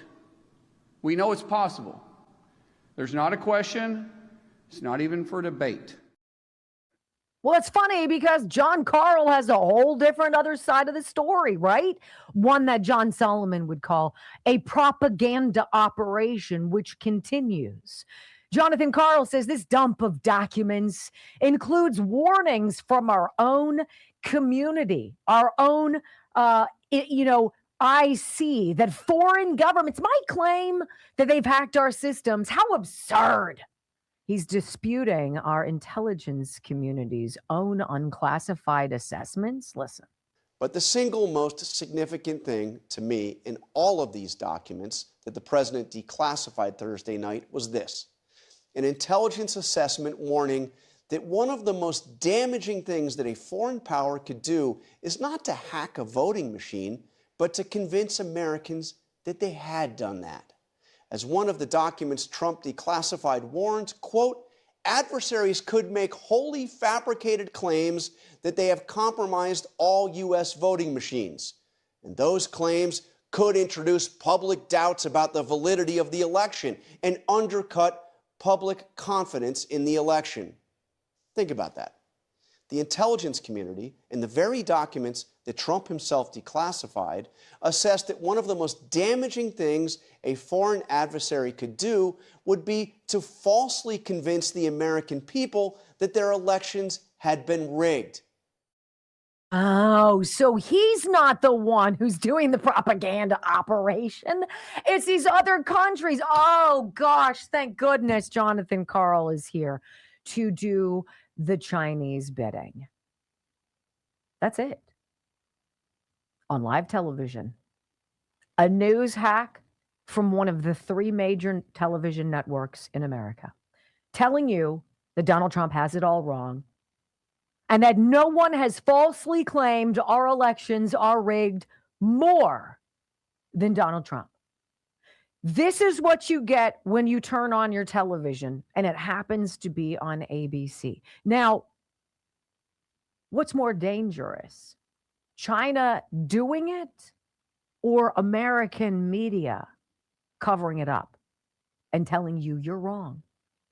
It's Donald Trump who's the enemy, not these communists, not these people who are trying to infiltrate everything that we do in this country, not them.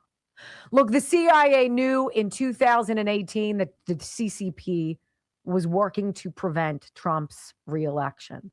And those documents have also been included in this document dump by the White House. Maybe Jonathan Carl, before his next check comes in from Beijing, might want to go back and read some of these details that he seems to have skipped.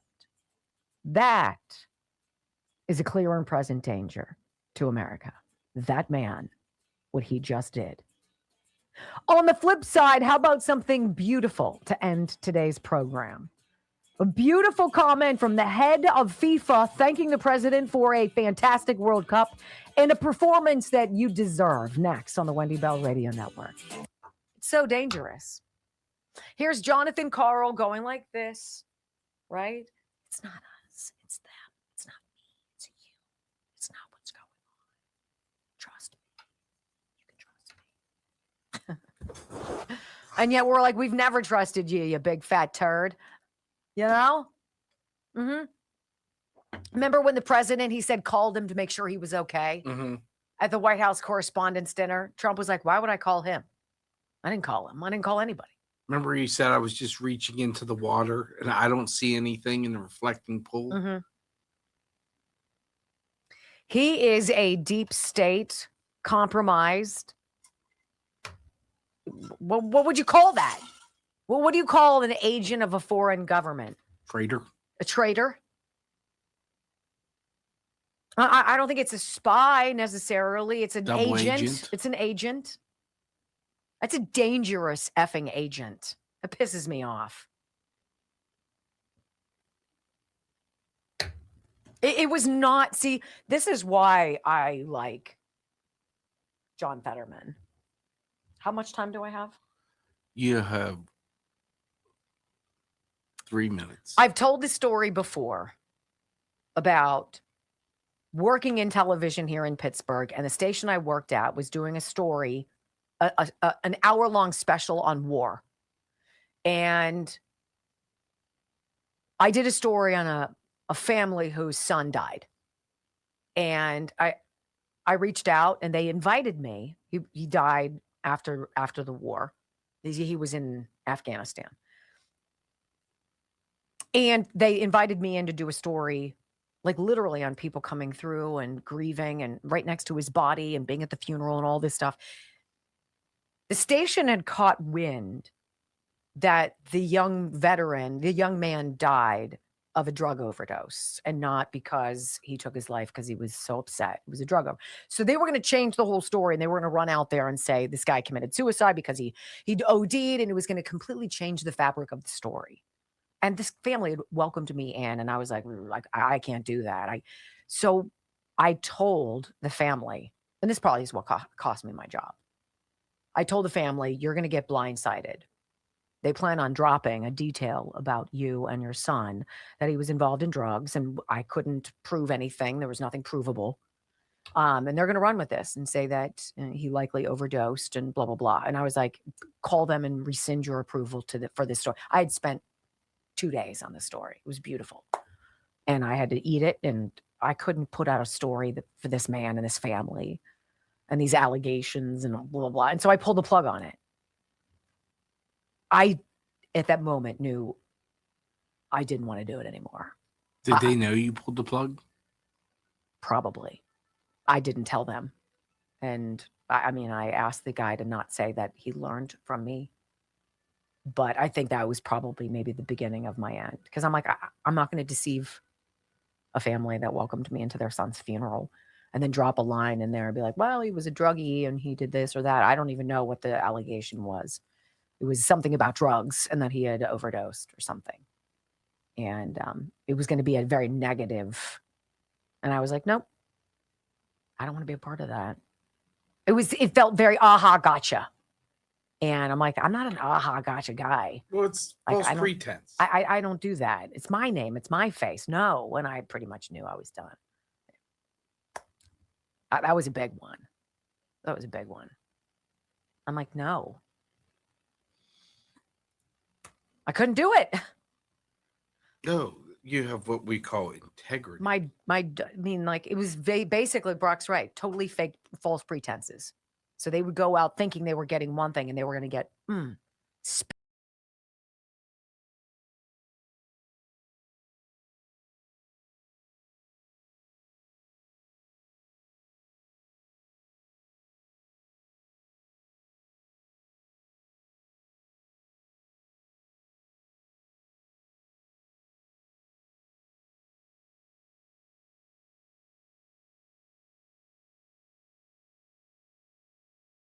World Cup over the last several weeks, showcasing the best of America, the best of the world. Truly it was. People from all over the world who admitted when they came to America and were gobsmacked by the beauty and the hospitality and the comfort and the freedom and the kindness of the American people. People from all around the country coming forward on social media, saying, you know, I was scared to come. I was told it's a bad place. They're bad people. It's not where you want to be. It's unsafe. And then the experience being like, oh, like, this is the greatest thing ever. I don't want to leave. And I'm sorry, right? The sportsmanship and all of the glory and the pageantry through this World Cup. The FIFA president, Gianni Infantino, took a moment to thank the president for just an outstanding time for this entire World Cup experience and said, you know what, we did something remarkable. We united the world. And by all means, this World Cup has exceeded all expectations.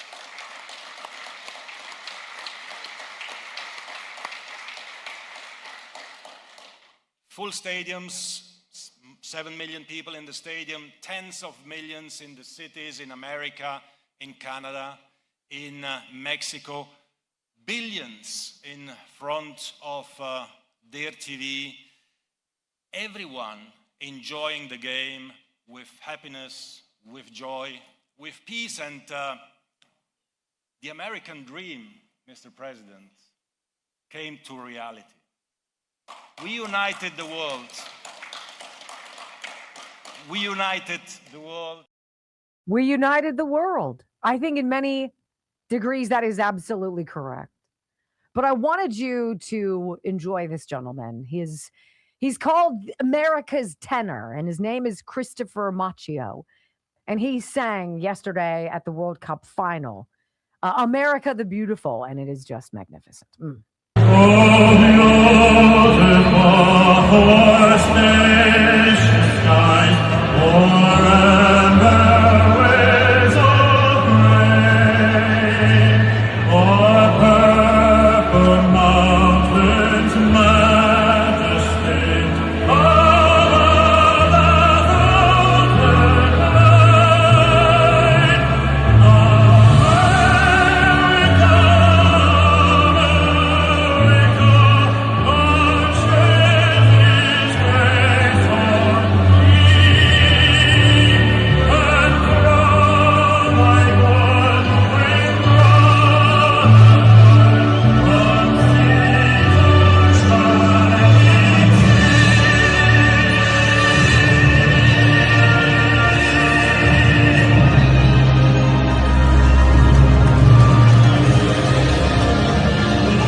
Oh my gosh, who would have thought that that was far more exciting than the game? I mean, that was phenomenal. See, that's the story America is hungry for. That's the story America deserves, because that is America. That is it. And the people around the world saw it and they breathed it. And they know it now. Wouldn't it be nice if more people here felt that way, that the visitors from around the world felt when they came? That's all I want. It's not complicated, is it? Shouldn't be. I loved having you here. Would you come back tomorrow? Duh. Who would want to miss this? Love you guys. Have a great day. Peace.